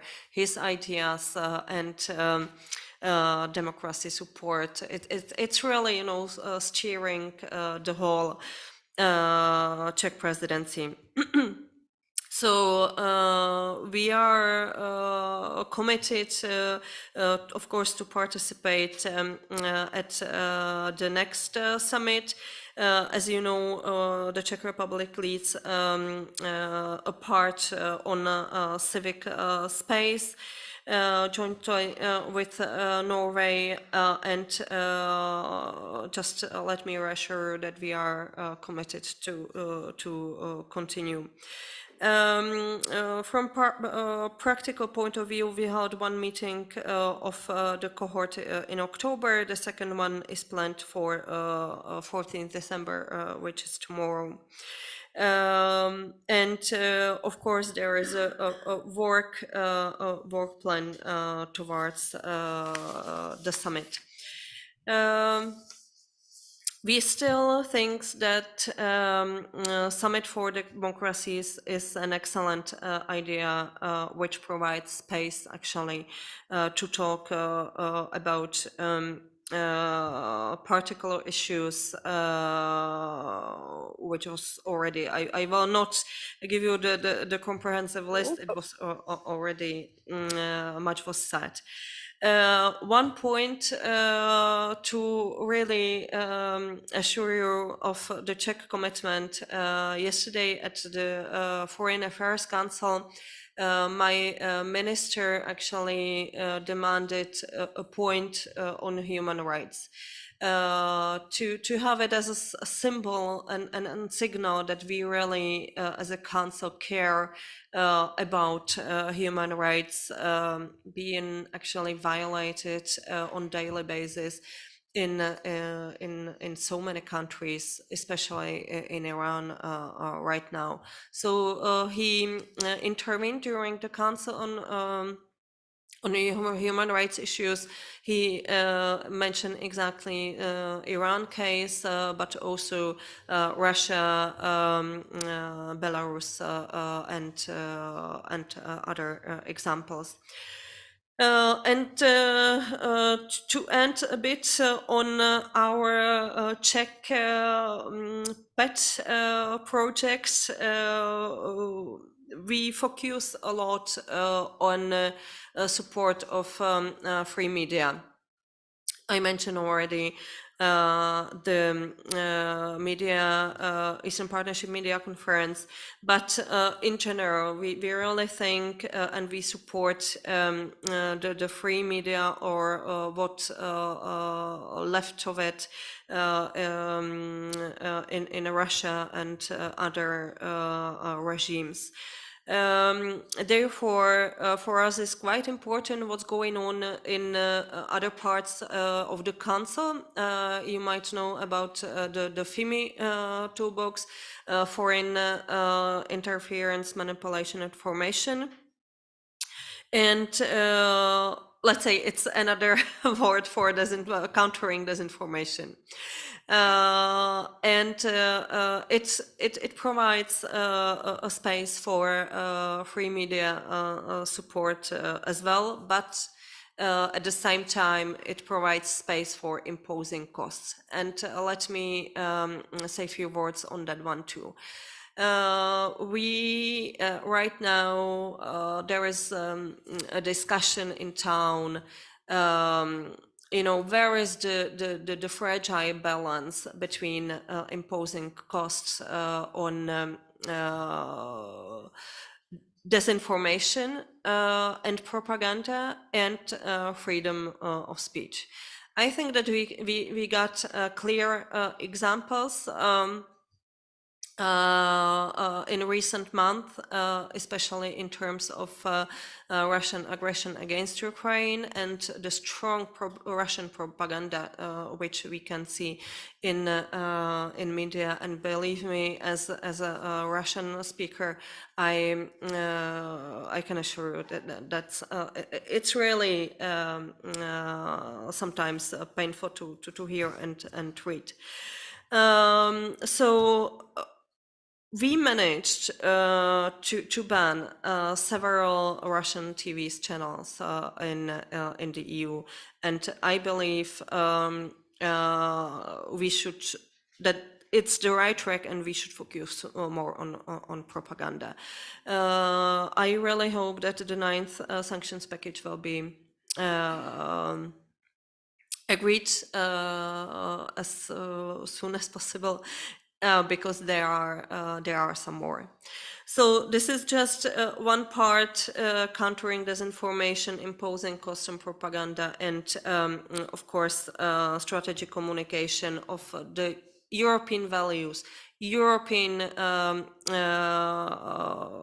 way of life, which is democratic, to our partners abroad, and especially to global South. One last word from my side. The role of presidency in terms of supporting democracy and human rights. I think that the role is indisputable. It's there, and the main point I would say is to raising the visibility, to speak up for those who can't, and to raise the points at the council itself, so the democracy can be really heard. I stop here, and thank you very much for your attention. Thank you very much, Ambassador. Perhaps before giving the floor to Mr. Steggs, I'd like to have a follow-up question to you already. If we look at the EU internal agenda on democracy and its external agenda as well, we see that there are many things that resonate very much with Summit for Democracy process and priorities. You've mentioned the Media Freedom Act, but there are also issues regarding respect for human rights online contained in the Digital Services Act. As you know, President von der Leyen has announced also a new defense of democracy package that will be tabled next year. There will be also some kind of anti-corruption package. We are in the middle of assessing our human rights and democracy action plan when it comes to the external side of our action in support to democracy. So seeing all this, how do you think that EU presidencies can use that and can build on that to contribute to global efforts such as the Summit for Democracy to advance democracy priorities? How can we generate more momentum, seeing that there is this convergence of priorities between a process like the Summit for Democracy and our own democracy priorities? Yeah, thank you. The first thing that came to my mind when I posed that question was to really push the files in the council. It was the case of course, media and action plan, but it is a case of FIMI toolbox, but there are other files. So I think that the presidency can be the driving force for those, and I'm pretty sure that the Swedes will continue in that. But beside that, I think it's really important to speak with partners, because EU doesn't stand alone. So to really, connect with like-minded partners to work together towards the summit of democracies, but at the same time to speak to countries which are not so like-minded. And believe me, in terms of let's say the European narrative and the European democratic values, we should focus more on our outreach towards global south. And please don't take it as a cliche, because you can hear it maybe too much sometimes now in Brussels, but we should really, step up, explain, and let's say to live the EU narrative, and to show it to our partners. Sometimes there's a need for tailored made approach. You cannot approach with the same strategy communication South Africa and I don't know, some Asian countries, but I think it's worth trying, to put more efforts on promotion and outreach. Thank you, Ambassador. And now turning to Mr. Stiggs. Floor is yours. Maybe you can tell us a little more about what the Netherlands are doing under the current summit process, in particular in the area of media freedom, and maybe you can lift a little bit some of the mystery about what you will be doing as a co-host for the second summit. So, Mr. Stiggs. Yeah, thank you very much. I hope everybody can hear me. Yes, we hear you loud and clear. Okay, then I did unmuting successfully.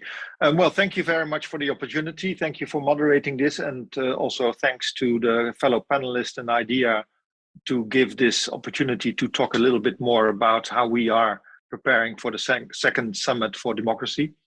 Indeed, we are honored that we are going to be co-hosting together with South Korea, Costa Rica, and Zambia.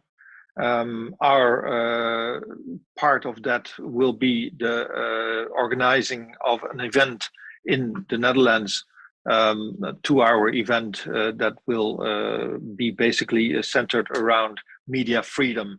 And why media freedom? This is one of the cohorts in the Summit for Democracy that we are co-chairing together with Canada. And we feel that this is also a very relevant subject for keeping, and that's the overall purpose, keeping democracy strong, healthy, and forward-looking. Over the past years, the threats to democracy and journalism have proliferated. We've seen in the 2021 World Press Freedom Index of Reporters Without Borders that journalism was completely or partly blocked in 70% of 180 countries that were ranked. That is positively disquieting. Independent media outlets are being blocked. The number of internet shutdowns is increasing, and disinformation is very rapidly spreading. Physical, digital, and legal attacks on the media and journalists are commonplace. Digital technology is also creating new channels for oppression and abuse, with women journalists at particular risk of online harassment and violence. The impunity rate for crimes against journalists remains shockingly high. This is an alarming trend, as I said, as media freedom and access to independent information are vital, particularly in a context where human rights, democracy, and rule of laws are already under pressure. Freedom of expression is a precondition for stable, prosperous societies and democracies. They cannot survive and flourish without free, independent, and pluralist media. So journalists and media workers play a key role in exposing these violations, protecting vulnerable groups, impelling governments to take responsibility. And in order to perform their democratic function, journalists, of course, must be able to carry out their work in safety, without fear of threats, harassment, and detention, arrest, or violence. Due to the growing complexity of all of this, it is of paramount importance that all of society is included in tackling these issues and defending media freedom and the safety of journalists as a cornerstone of democracy. Therefore, we have been co-hosting this Summit for Democracy with multi-stakeholder events on media freedom, convening government representatives, civil society organizations, renowned journalists, human rights defenders, and academia, but also the private sector and other stakeholders. We are also supporting our work in the Summit for Democracy by being part of the anti-corruption cohort. This was started by Canada in the context of the first summit, but during the first half of the year, Canada, Ecuador, and the Netherlands came together and held initial consultations with government officials, experts from civil society, international organizations, academics, and other key stakeholders. And that was all done to facilitate the integration of a wide range of perspectives in the form of a high-level roundtable. These initial consultations resulted in a large number of draft recommendations on anti-corruption, and they were discussed in June of this year with about 15 states and 15 external stakeholders at a preparatory meeting in Vienna. Then recently, on November 28 and 29, here in The Hague, Canada, Ecuador, and the Netherlands hosted a two-day high-level roundtable at the ministerial level. The roundtable had sessions with 14 participants that literally came from all over the world, and a fully 1 day of non-ministerial sessions on Tuesday, 29 November, attended by some 40 countries and about 20 external stakeholders. There are now preparations being made for the third meeting in Quito, and this will involve multilateral organizations and looking at the international framework to combat grand corruption and take anti-corruption to the next level. We will present all of these results at the second Summit for Democracy in 2023. Then a third cohort that we're part of is concerning civic space. This is, of course, of paramount importance for healthy and flourishing democracies. It is why we will make sure that meaningful participation of civil society will be in place for our own co-hosted event. We are also participating, as I said, in the democracy cohort on civic space by Norway, where we will focus on multilateral civil society participation, socializing the DAC recommendation on enabling civil society, and then we will also have attention for the UN Declaration on HRD. This is a little bit where we stand now. When I try to respond to your question about what is this co-host event exactly going to be, we are in the early stages, of course. We have just put together the project team. We are now looking at a hybrid event that will include, as I said, different sections of our democracies, and that includes also civil society, private sector, and of course some governmental representation as well. The event will be kicked off by our Prime Minister Mark Rutte. And around the event, we are also planning to have a wider civil society event here in The Hague at the same time. For the rest, we are still very much in the early planning stages. We only received further guidance of the US expectations on co-hosted events last Sunday. So we're still putting the whole package together. But of course, I'm ready for any questions, comments, or recommendations that you might have. Thank you. Thank you, Mr. Steegs, and congratulations on your impressive engagement in the Summit for Democracy process through this work in many cohorts. I think it's hardly a surprise coming from a country which has always been a champion of democracy support. May I ask you, in the light of all these work that you are putting into the cohorts, how you can use the current momentum in the cohorts and ensure there's sustainability beyond the second summit? Do you see this cohort, the work that is put in that, continuing after 2022, and how? Yeah, I think when it comes to freedom media, we are also part of the Free Media Coalition, as you know. That is an ongoing effort. I understand that we are not going to abandon the Summit for Democracy also after the second edition. So that will also continue. And we will continue to try and make headway with making sure that journalism, that media are able to do their work in sustaining democracy. That is a given. We've been doing this for a long time. We will continue with that. We make partnerships with different countries. We have financial assistance for media that are operating sometimes, as in the case of Russian language media, from the Netherlands in order to keep on doing their job, even when they are not able to do it in their own country. So these kinds of activities we will try to hone and bring further and well, make them ever more effective, of course. Although I have to admit also, I do hope that we will have fewer and fewer countries in which they are going to be necessary. But looking at the world today, I'm not quite sure that that expectation is warranted. When it comes to anti-corruption, we are really looking forward to enabling the existing structure to fight corruption. As you know, grand corruption really is a huge threat to a democracy, particularly grand corruption. It's damaging, it costs lives, it destroys democratic structures, it eats away the credibility of a democratic rule of law. And we are going to build on the present structure and see where we can find gaps that make it possible for culprits who engage in grand corruption to escape their responsibility.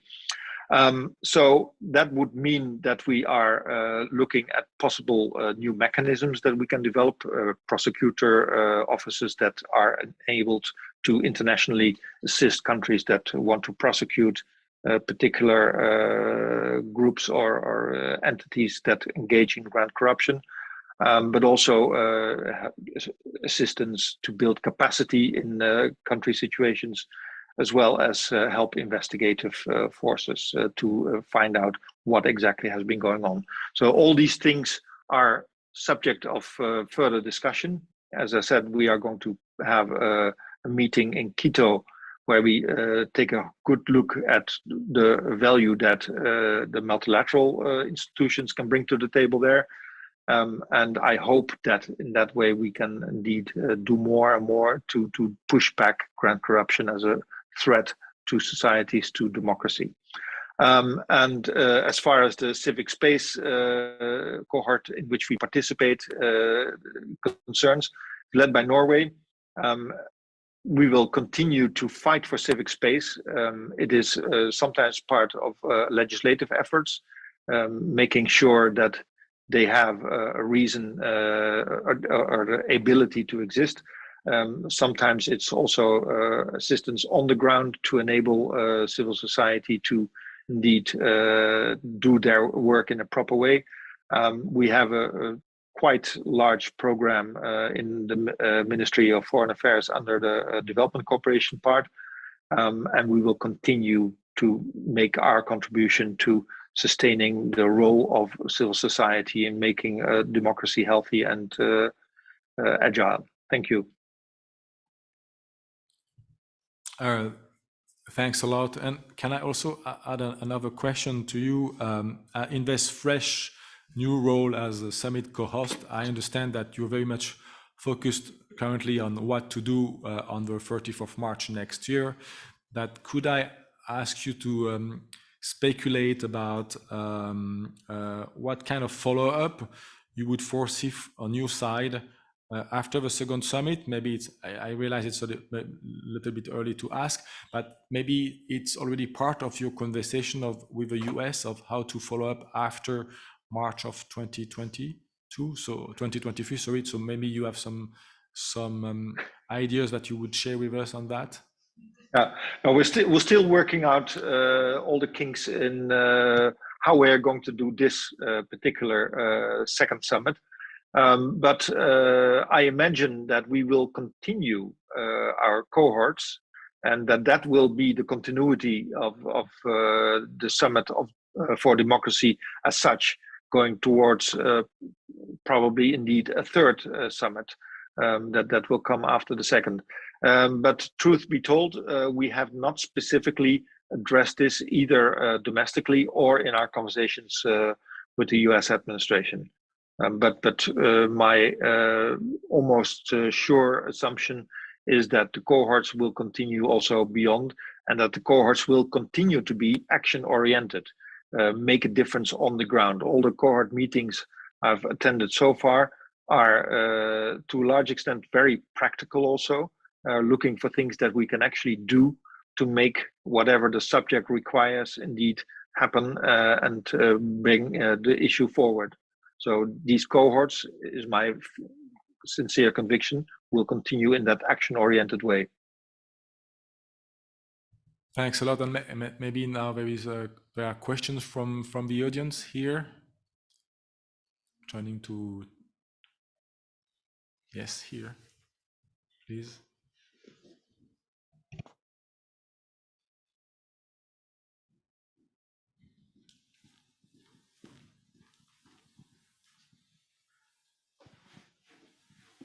Hi, I'm Julia Koitgen. I work with International IDEA. I had a quick question actually to the Netherlands. One of the things that we've heard from the previous panel is that the global coalition has put together a series of recommendations towards the second summit. And one of those recommendations is to create some inclusive process with support of civil society. And that's something that you've mentioned as well, that civil society engagement is something that's really, really important to the Netherlands in co-hosting the second summit. So my question is, will this inclusion of civil society go beyond to include civil society of countries that haven't been invited to participate in the second summit?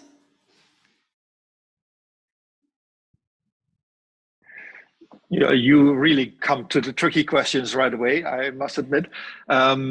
We are aware of the fact that there are issues there, and we have not yet taken the issue to a conclusion.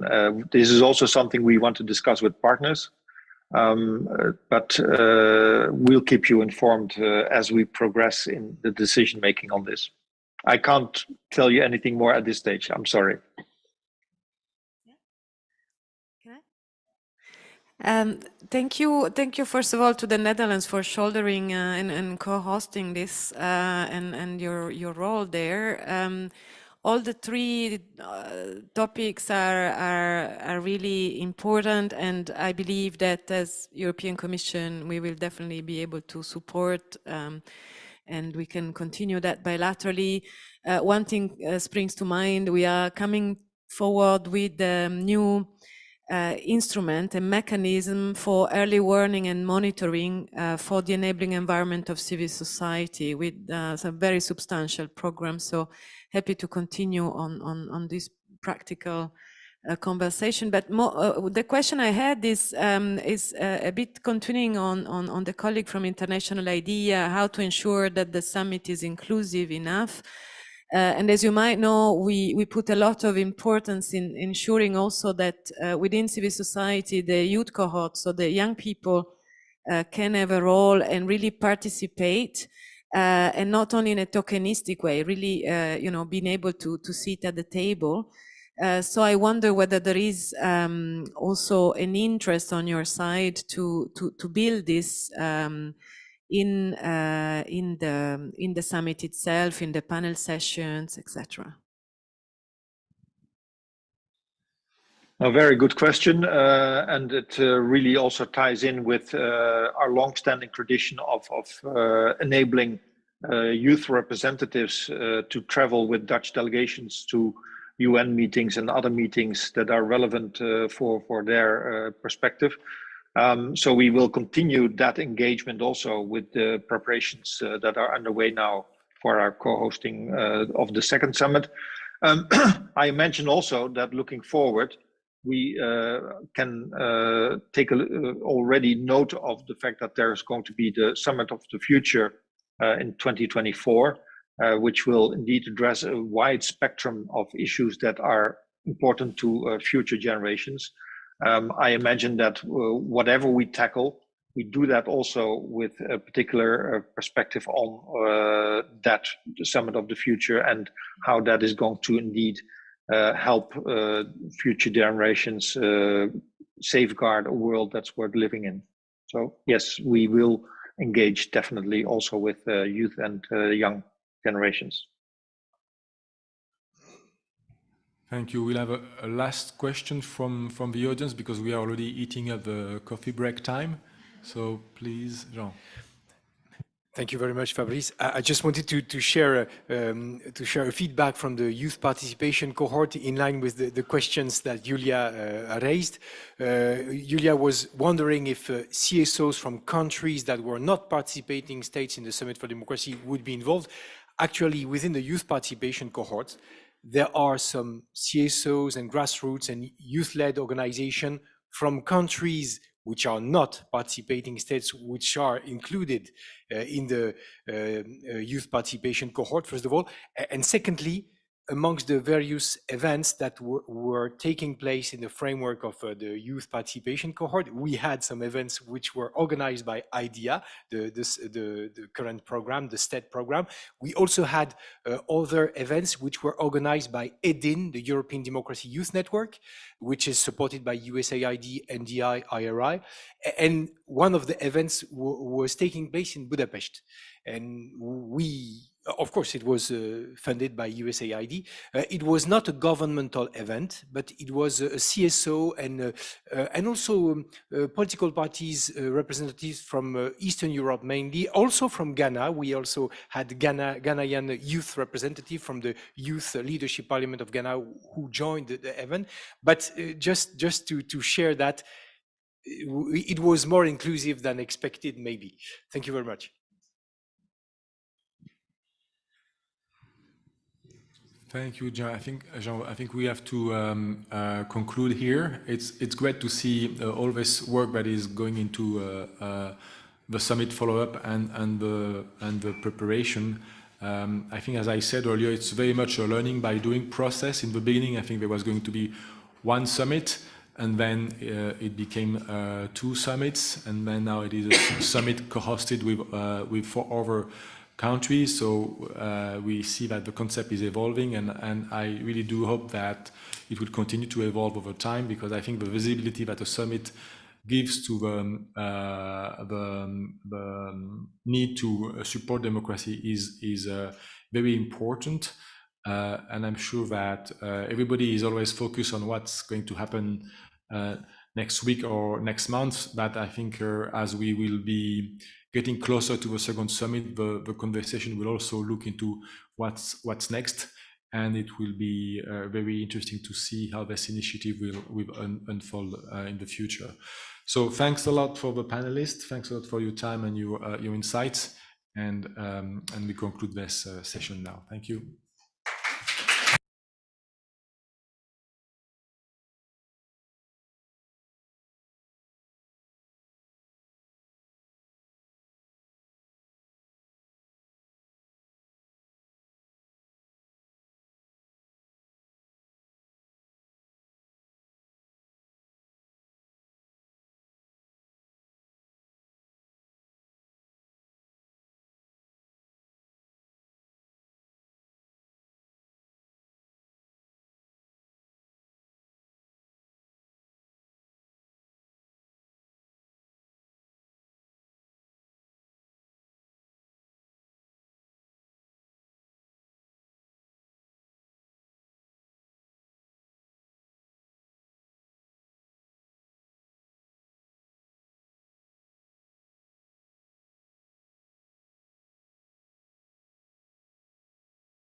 Yeah.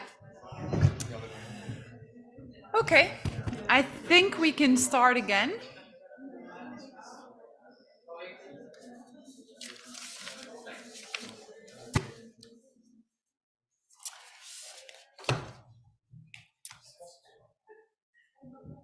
I think we can start. Yeah, great. Hi, I'm Julia Koitgen. I'm the program manager for the Supporting Team Europe Democracy program. And as part of this, with thanks to the support from the European Commission, we're actually working on the Summit for Democracy. And as we've heard multiple times this morning, one of the things that we anticipate or hope will stay out of the summit process for sure is the cohorts.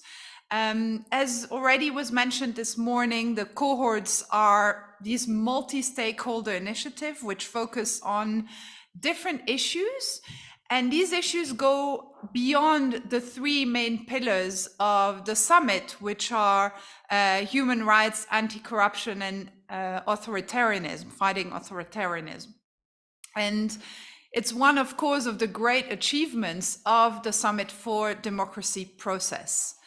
And one of the things is that we do, still in the end have very little knowledge about the Summit for Democracy cohorts, achievements in particular. And so this is the opportunity this morning to look at three of these, at the moment there's 19 cohorts that exist, and focus on their achievements, and especially what they've done in terms of tracking commitments that countries have made on the Summit for Democracy. They've also been focusing quite a bit on advocacy campaigns, and looked at how to galvanize support around these issues that they're focusing on. And so we'll be also looking at the working modalities of these cohorts and some of the big issues which are around funding, because some of the criticism we hear is that civil society hasn't quite been able to participate in the way that they would hope for, because it does still take quite a bit of support on their side as well. So it's important that we make sure that the investments that are provided through the cohorts are not lost. And so moving forward, we'll hear from these three cohorts today. The first one is the Tech for Democracy cohort, which actually was one of the very first one established, because it was one of the first one that held its first meeting very early, actually in the summer. It's headed by Estonia, the UK, and on the CSO side, Access Now. We'll hear about the deliberative participation cohort. On the CSO side, it's headed by the New Democracy Foundation in Australia, the European Commission, and Ireland. And they have put together a global Marshall Plan for democracy, and we'll hear more about that in a second. And they've been doing quite a bit of work around advocacy, actually, as well. And then from the Youth Political and Civic Engagement cohort, headed again by the European Commission, the governments of Nepal and Ghana, the European Partnership for Democracy activists, and the European Democracy Youth Network, who will speak today on behalf of the cohort. And they have something particular that, despite very little commitments maybe that were made around to youth political participation, they've really been able to reimagine a vision for what these kind of commitments should look like in countries. So they'll speak more about that. So without further ado, I'd like to pass on the floor to Ambassador Minna-Liina Lind. She's the Ambassador for Human Rights at the Ministry of Foreign Affairs of Estonia. Minna-Liina, the floor is yours. Thank you very much. Thank you for giving me the floor. Warm greetings. Well, a little bit cold outside, but still warm greetings from London, where I have just landed and made it here through various snowstorms. but it is very pertinent to the topic we're discussing now, since we will have another of our cohort meetings today here in London, in the Meta office. And I'm really happy to be part of this conversation, and I'm really thankful also to IDEA for arranging it. Apologies that I cannot be there. But from looking also from IDEA side, that Estonia joined just a year ago, and we have been very, very happy with all the work IDEA is doing, and also in connection with the Summit for Democracy and tracking various commitments. So as I said, I'm the ambassador for human rights. I've been in this position for 2 years. And before that, I've been posted twice to our mission in New York. And then in between, I was also the spokesperson of the foreign ministry. But as said, and as we know, the state of democracy is very bad in the world. And I think for that, everybody who has who has made commitments should contribute in the way that they know best. And I think for that reason also, Estonia was very glad that we were offered, as you said also early on already in April, to become one of the co-leads of the Tech for Democracy cohort. And together with United Kingdom and Access Now, we've been having meetings since April. And it's been in that sense a good mix of online meetings and in-person meetings. But I think the best part of it has been that we have had a lot of civil society engagement and also tech sector activity, because I think that's what we are after, and that's also what the second summit should be all about: multi-stakeholder, everybody bringing in what they know the best. We had the actual launch of the Tech for Democracy cohort together with our ministers in October in Estonia, when we had the Tallinn Digital Summit, already a summit which has been taking place for quite many years, and also on these very similar topics.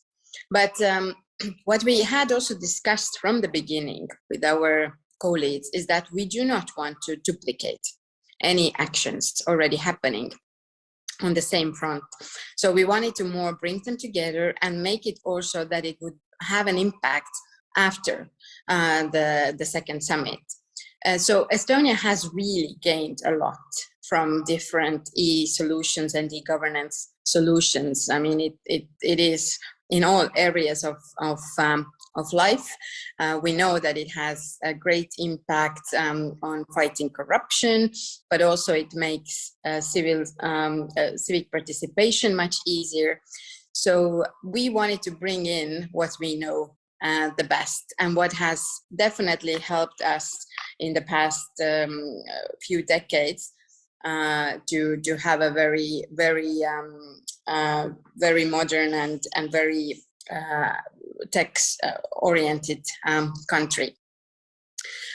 What we have been discussing in 3 working groups, as it has been set up, also our colleagues from UK have been leading 2 of them, and Estonia the third one.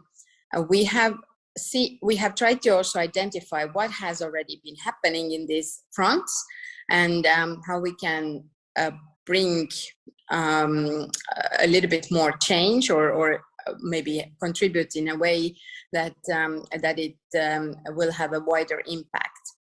So we are tracking also internet shutdowns, and that might be also something that we will be focusing on as a result of the cohorts when it will be time, end of March, to present them. We are also wanting to feature the stories of various human rights defenders also on the front of who are fighting internet shutdowns. And what Estonia has been chipping in is also on digital public goods, as well as e-governance and e-solutions for good governance. And in this regard, we are also trying to put together now a toolbox of various best practices and tools what can be used to make democracy better in various parts of the world. And as said, I think the main, what we have gained most from is the civil society participation. We have over 80 CSOs participating in our cohort. And we have also, since day one, been together with our co-leads and various CSOs trying to deliver. So we have taken all decisions together. And as said, also, we would like to engage the tech sector, which is important that we will have our meeting today, the in-person and hybrid meeting of the cohort in the Meta office here in London. And then to see who can contribute with what. We are also happy that we are just today joined by our newest member state, Georgia, who just joined today the cohort. And we are, of course, still open and happy to welcome other countries and participants, although we have some sort of end game in mind, but we know that we want to also pursue past that time. So I think we are still working, as said, on these various areas. And what we want to also achieve in the end is to have connections with various cohorts, and we will now hear from others too, but we know that they have already interlinkages with information integrity, also with media freedom, but also with fighting corruption. So there are various ways we can enhance. And Estonia, from its part, as was also mentioned, the funding issue, we have tried now to secure enough funding for the cohort outcomes. So I think we have the financial solutions to have actually the outcomes what we would like to have, and I think it's very important. And also we have also tried to have the civil society participating as much as possible, also in person in various meetings. Thankfully, our co-lead Access Now is very well represented all over the world, so they have been able to also participate, but also they were able to travel to Tallinn when we had the digital summit. So I think that is very important part, and we will try to enhance it further. So I would leave it at that at the moment, and I would be happy to answer some questions. Thank you. Thank you very much for this great state of play of the tech cohort at the moment. A lot has been done actually already, and it's really great to hear. I now want to turn to the next panelist, Mrs. Gaëtane Ricard-Nioul. She works at the European Commission and is actually co-leading the deliberative participation cohort. Mrs. Ricard-Nioul, the floor is yours. Yes, hello everyone, and I'm very happy to be here to talk about this cohort that came to life maybe a bit later than the other one we just heard about, which is called the cohort on deliberative democracy and citizen assembly. It's a very much NGO-driven cohort, but that, as you rightly said, the European Commission, so in the NGO you mentioned the New Democracy Foundation, but it's also co-led by the European Commission and Ireland, because both of them have had pioneering roles in this kind of deliberative democracy experiments, and I will come back to that. But of course, there are many other states, many other places in the EU or in the world where this kind of deliberative democracy and citizens' assemblies are being used and tested. So what is it? Why did we want to bring this topic to the table? It comes from this very strong intention to reinforce our representative democracies, which are, as we know, confronted to many challenges and the evolution of society, and notably, of course, the issue of the access to information. So it's about really creating more deliberative spaces where we can stimulate active citizenship in between elections. So it's this idea that nowadays citizens need this feeling that they can impact policy making, decision making in between election, and therefore feel also closer to the institutions. We have a specific focus on citizens' assemblies because we believe now this is a method that has been used and tested at many levels, at local levels for decades, a bit more recently at national level, and even more recently at pan-European level. And this is what I was mentioning, the pioneers that Ireland was at national level with citizens' assemblies on many issues, including difficult ones like abortion, and more recently at transnational level. As you may know, the European Union promoted the Conference on the Future of Europe, which was really an unprecedented experiment of participatory and deliberative democracy at European level, with including 4 randomly selected citizens' assemblies. So why do we believe these citizen assemblies are as a strong asset now in our democracy to reinforce our democracies? Because they are bringing these 3 Ds, the key words. The first one is the diversity of the people who attend these citizens assemblies. They are randomly selected, and then we constitute a panel which is representative of geographical and sociological diversity. And so you have people talking to each other who in our present democracies don't talk to each other so much from very different socioeconomic or geographical background.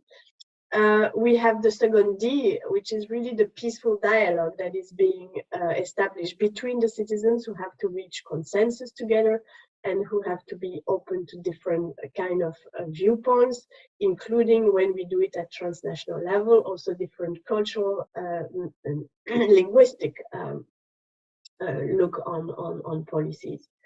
And the third D, which is extremely important, is the deliberation. It's informed deliberation. It's a long-term informed deliberation. For example, the European Citizens Panels met for 3 times, 3 weekends, long weekends before they reached, and it's very important as well, collective recommendations. So these Citizens Assembly also work together with very diverse people to reach collective recommendation, and in an increasingly individualized society, this collective aspect is also extremely important. So who is involved in that cohort? I've already mentioned it. So beyond Ireland, European Commission, a lot of NGOs, experts, and with some specific work also being done on Central and Eastern Europe. And what do? What we are aiming at? We have a draft declaration that we hope that those who will join the cohort could sign up to, with the main principle and the main reason why we promote this idea of deliberative democracy and citizens' assemblies. There will be a letter very soon sent to all participating governments to see whether they would like to join this cohort, with a launching event also in mid-January.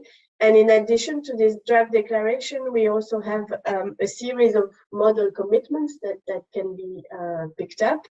Not all of them, of course, necessarily. There are some quite ambitious ones, some also lower hanging fruits that can be chosen by the government or actors for which this topic is relatively new, or for those who are already advanced, some more ambitious commitments. So this is something we are very excited to bring to the table, and I will be very eager to answer more questions on this if there are any. Thank you. Thank you very much, Mrs. Ricard-Nioul. I'd like now to turn to the next speaker, who's Michael Kovac. He is the executive director of the European Democracy Youth Network, and he will be speaking about the youth political and civic engagement cohort. So please tell us a little bit more about what you guys have been doing and how this has been really a successful initiative in supporting democracy. Thank you for the invitation, and thank you also for the opportunity. It's an honor to represent the youth participation cohort. I see some of my colleagues in the auditorium, particularly Jean, so thank you for giving me the chance to speak a little bit about what we have achieved. As it was already introduced, we are a very diverse cohort by design. When it comes to the governmental participation, it is a cohort led by the European Commission, but all together with the governments of Nepal and Ghana. And when it comes to the NGO participation or CSO participation, it would be us as the European Democracy Youth Network, the European Partnership for Democracy, and also Africtivists. So we really wanted to, in our daily work that started in September, in September, and we have been meeting since then. So we were trying to avoid this focus on the Western world or whatever we call it. And we started with a few initiatives that came out of the cohort's thinking.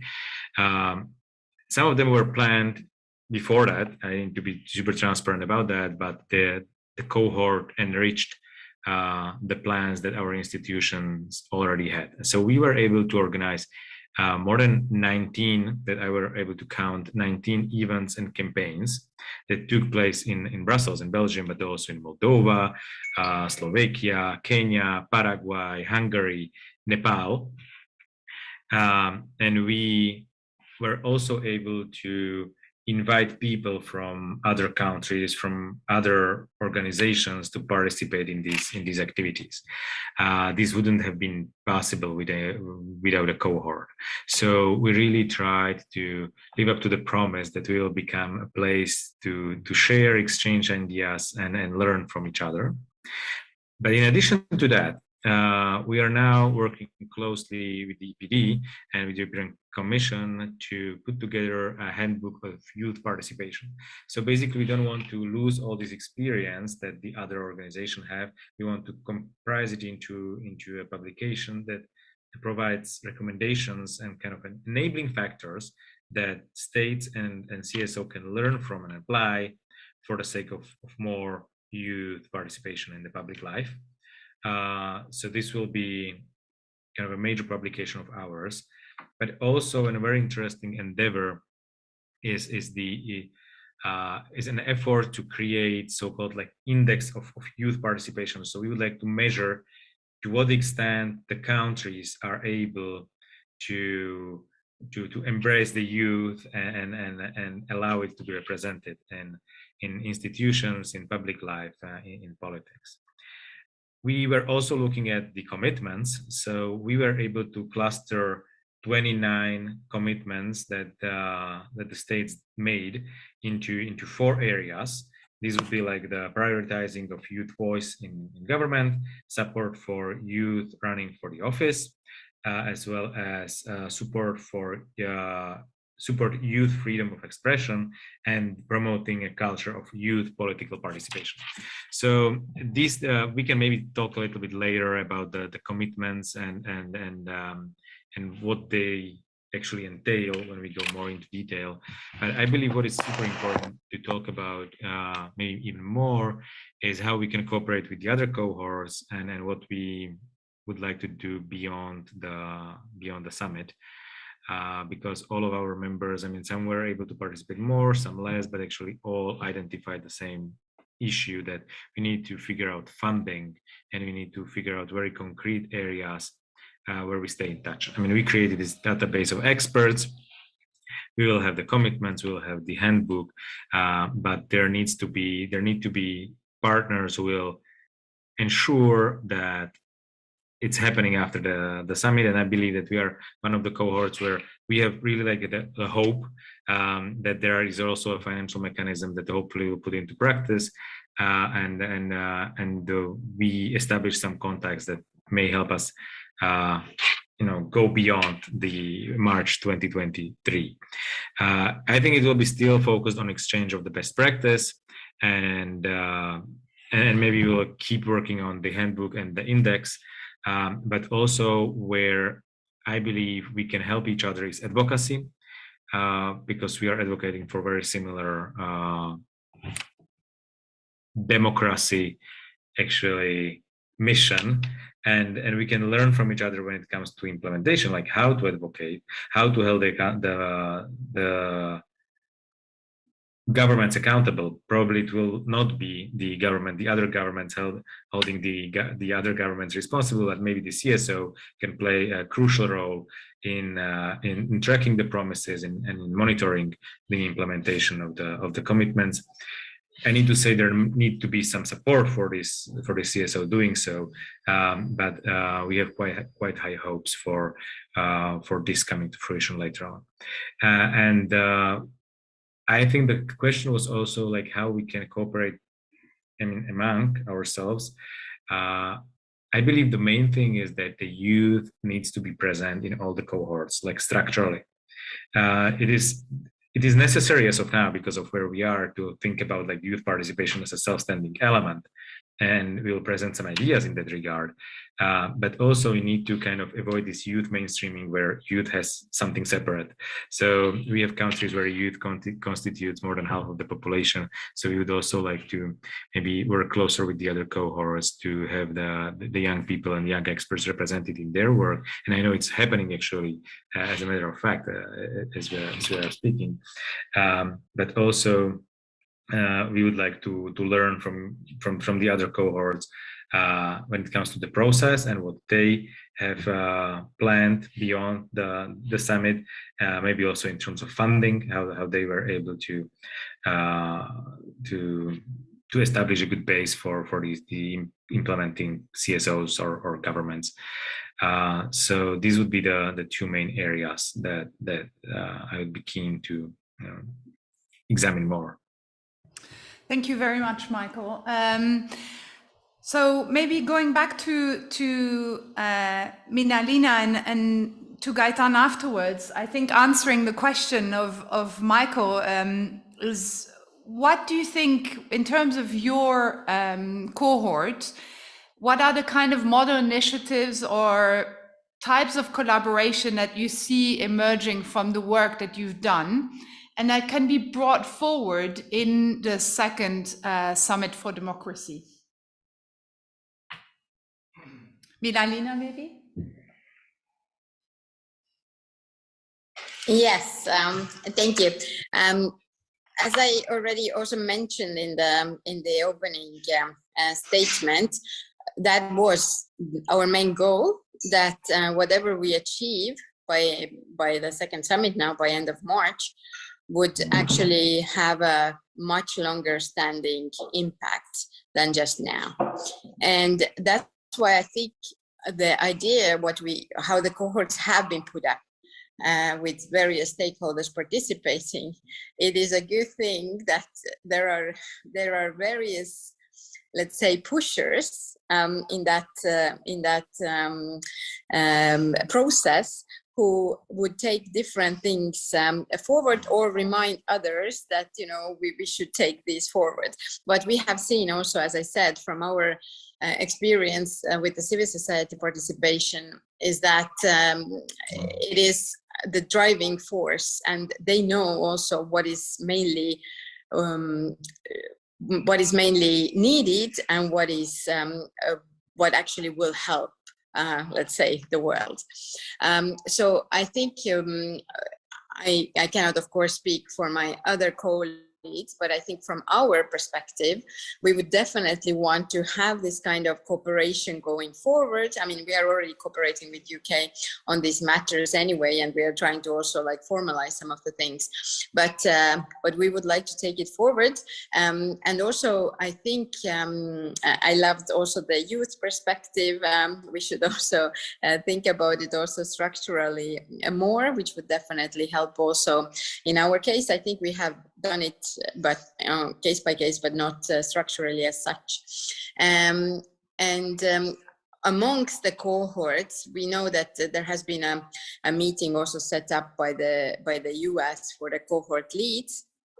I think it might be a much longer process actually of identifying the different cooperation ways between the cohorts, because as we have seen and as came out, we have been working on this since April, which of course in big terms is not a long time, but still we have been working on, and I feel every day we are getting to some new outcomes. We can see new ways. So I think it's going to be actually a much longer process. So I hope that however these cohorts would feature in the next summit, and I think this is still unclear, we would continue doing what we are doing, also substantially, but also from the communication side, to make sure that whatever we achieve will have a longer impact until the end of March. Thank you. Thank you very much. And in terms of the deliberative democracy cohort, I've heard from some of your colleagues also before that the summit is really only one of the milestones, but then that really there is much planning going beyond the second summit. Can you tell us a little bit more about that? Yeah, I think as I was saying, there is this draft declaration and this list of model commitments. They are of a varied nature, but some of them, we've tried to be as concrete as possible. If you have a look at the list, so some of them indeed are about creating funds that will allow the financing of deliberative experiments and citizens' assembly, whether at national or global level. Some it's about creating structures internally or training. I don't know, something like a workshop for elected representative on explaining what it is about, you know, things like that. It's also about potentially committing to organize yourself a citizen assembly at national level. There's an idea also for one at global level. But it's also, as I say, some low-hanging fruits for those who start in the field by committing to existing standards, guidelines, and principles, such as the one of the OECD in the field of deliberative democracy. So there's a bit for everyone, for those who are newcomers in this field, or those that are already quite advanced and have had a lot of experience, for example, of citizens' assemblies. But everything in this is conceived as very concrete and something that can go beyond the summit, as you were saying. Thank you very much to the three speakers. I would like to now open up the floor for any questions or comments.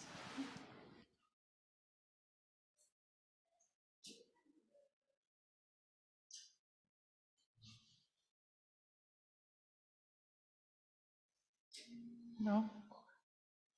No questions, comments? Well, it seems like everybody, everything has been very clear. From my side, I mean, what I take out of this, this panel is that obviously what we've heard already before is that the cohorts are really the active part of the Summit for Democracy. They are really the arm that makes things very, very concrete. And what's been really great in terms of the establishment of the cohorts, as we've heard before, is the civil society involvement has really been a driving force in the cohorts. They've also been thinking quite a bit about the impact beyond the second summit. And what's really been quite innovative, I think, is kind of everything that they've worked on. We've heard about declarations, trackings of internet shutdowns, different stories that come out, toolboxes, handbooks, looking at model commitments, events that the youth cohort has organized, indexes on youth political participation, the creation of funds and structures for deliberative democracy. These are only examples of everything that these cohorts have already done in a very, very short time frame. I think moving beyond into the next month, I think what we've heard from the three of you is the need to keep cooperating with each other, not just to put youth, for example, in terms of the youth presence as part of all the cohorts, but also looking at how you can learn from each other and collaborate with each other. And it's great to hear that the summit organizers are already going in that direction and organizing a meeting, as you did tell us, about how those different cohorts can collaborate and also can present themselves during the second summit for democracy. So I'd like to thank all of the panelists for this great contributions today. And we look forward to hearing about everything that you have done in 3 months, I guess, in 3 months' time. There will be even more, and we will hear from a lot more of the cohorts as well. So thanks very much for your participation today. Thank you. Thank you. Thank you very much. Bye. Thank you very much. Have a lovely day. All the best. Thank you, Marilyn. We're happy to have you doing the concluding remarks. Marilyn is program manager at our office here in National IDEA.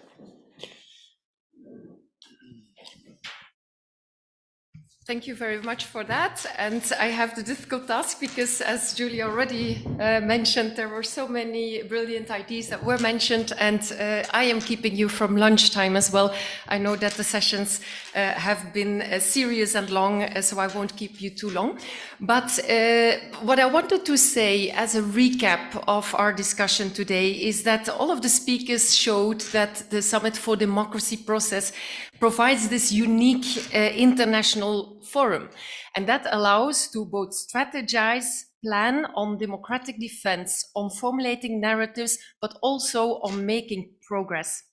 So I, of course, don't need to convince you that the moment is there to defend democracy, and not either that EU institutions and EU member states have a critical role to play, and that partnerships beyond governments are needed to achieve Summit for Democracy goals and achieve on all of them. So we hope that you will take away from today this forward-looking approach and that eye on the process as we have casted it today. And to those thinking that the Summit for Democracy process is remote and is one-off, I would say it is only remote until you and until we bring it alive and let it serve the purposes that it was intended for. So we hope that we inspired your active contributions also for the latter of the process towards the second summit, but also beyond that second summit. Let me quickly recap also what has been said during the panel sessions, and I thank all of the speakers for their very valuable contributions there. From the first panel, we took away that democracy is not only a noun, but definitely also a verb. And the over 750 commitments, the country commitments, they make a good start, but they are not an end. We also recall the many recommendations from that panel on specifically the summit process, and also what we can learn from a country like Zambia that has had an impressive success during this year of action. And so we are looking forward also to that co-hosting from Zambia and also other countries that will probably make the second summit even more richer than the first one was. And then we also heard during that session that the democracy cohorts are actually the best what the summit has brought about. We heard a few very concrete recommendations specifically towards the US government, among which first, they need to clarify the process and the expectations for countries towards the second summit to announce additional commitments, so to come with new commitments. Then consider the inclusion of all countries, and that does not necessarily mean all governments in the second summit, as CSOs have proven to contribute very much. And then the process can also be complemented by filling the gaps. And I think it was Paul who mentioned that a way to do that is to connect the results, the outcomes of all the work within the cohorts to existing platforms and make sure that they keep alive and that the follow-up can be sustained. And then I'm already running into that next session. We also heard there was that it is best not only to speak to like-minded countries, we also need to speak to countries that are less like-minded and make sure that we can have build convincing narratives and defend democracy beyond the usual circles. On the second panel, which was also a very interesting one and well led by Fabrice, that session made it clear that it will be a very busy year for the upcoming Swedish presidency. There are several files that have been inherited from the Czech EU presidency, who did a tremendous effort to head off with a number of initiatives, and a number of them are on the way but have not been able to conclude, and Sweden is already announcing the priority on democracy, so the Czech presidency is sure that it will be in good hands later on. There will be also a number of new initiatives, and may I recall that one of those will be the conference that we are organizing on EU as an external democracy actor on the 31st of January together with Sweden. But then on the specific takeaways and the specific recommendations on rendering the process sustainable, we heard a few very concrete recommendations. First of all, we heard a lot of sustainable initiatives being put up, such as, for instance, the Free Media Coalition in that respective cohorts. There was a call to increase that work on taking sustainable initiatives that will spill over for the next years. Then also there was a call to develop new mechanisms in those cohorts. So use the cohort collaboration to really think out of the box on the topics that are being discussed and make sure that perhaps for the future good mechanisms are put in place to incite countries to come with commitments, but also to make progress on them. And then there is also, of course, the recommendation to continue the cohort process. So many of the cohorts that we have heard the works on today, they have the plan already to go beyond the second summit, and that will be essential for the success. And so please, I voice the call again to continue that work in this action-oriented way, as some already do. And then lastly, we heard the first hints towards a third summit. We can only wait with impatience to see how the summit concretely will have a legacy and perhaps will be carried on by others. Then perhaps very quickly on the last panel, which was inspiring to hear about the strategies and the plans of 3 very ambitious democracy cohorts, and with that work plan continuing beyond. You see that the model seems to work. The model where countries are driving and taking initiatives, but also being very open to civil society organizations, it brings about results that are more and going beyond the commitments that are actually being made. So we can only encourage them. We have heard, as Julia already mentioned, like very good model initiatives coming out of that. And one example is the Estonian effort to lead on a digital democracy in this safe, free and inclusive way, and their upcoming toolbox that they have announced for practical solutions in this area. The same on the youth cohort with the announced index on youth participation. This will, of course, inspire many around the world to take comparable initiatives that in other countries have proved successful. And then in terms of engaging citizens, it was, of course, very interesting to hear, and it's very good that the EU is now taking that initiative in the deliberative democracy cohort to share its experience of this very rich conference on the future of Europe initiative. You need to really integrate. This has been a multi-year program with a lot of funding behind and with a lot of initiative takers. So it was not only the EU spurring the process, but many of EU member states have taken their responsibility to make that process work also in their country. And one of the examples is the Belgium, who has organized a very successful citizens panels as well, and who plan during their upcoming presidency in 2024 to also take that forward. And so one of the recommendations that I recall in particular from the EU was that it is very good that you leave time for citizens panel, facilitate them taking the time so that they can really come up with collective recommendations, because it's only when there's collective recommendations that policymakers later on are also inclined to take them seriously and to move ahead with it and translating it into real policy.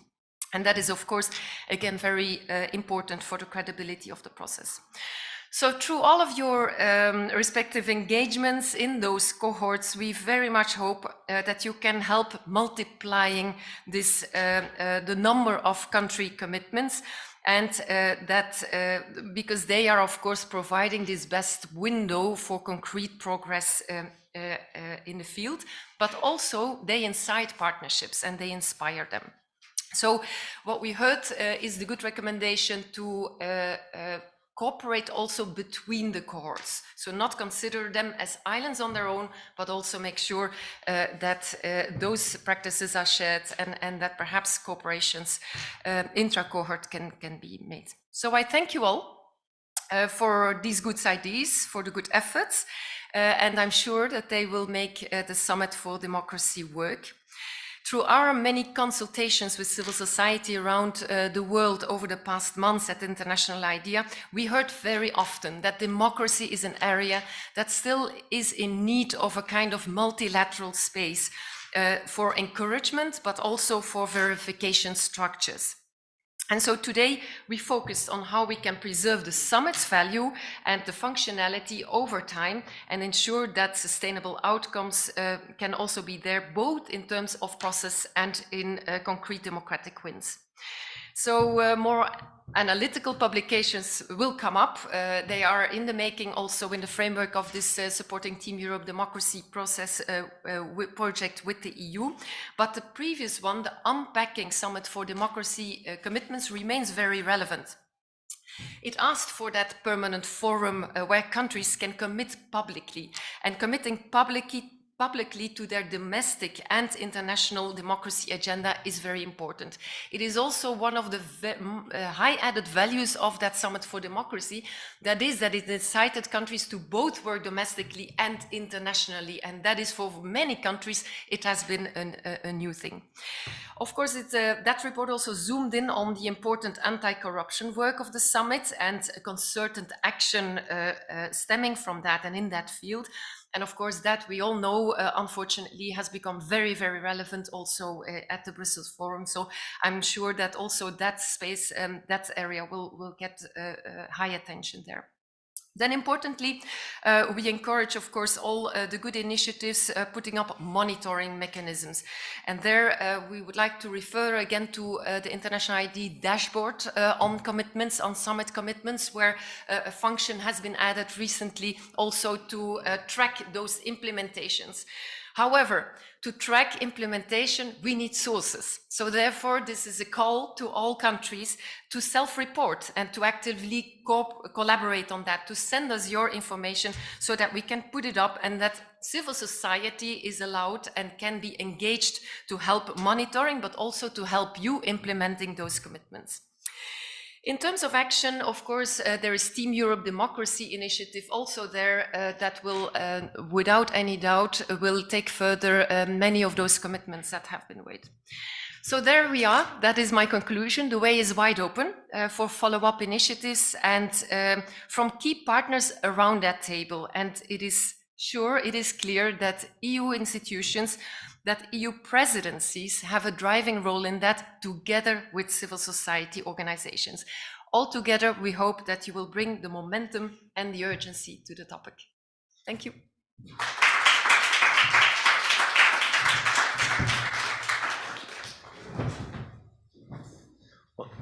Thank you very much, everyone, for your participation. There will be a lunch, or a networking lunch upstairs, so up the stairs, and then the end of the corridor. So we'll see you there. Sorry?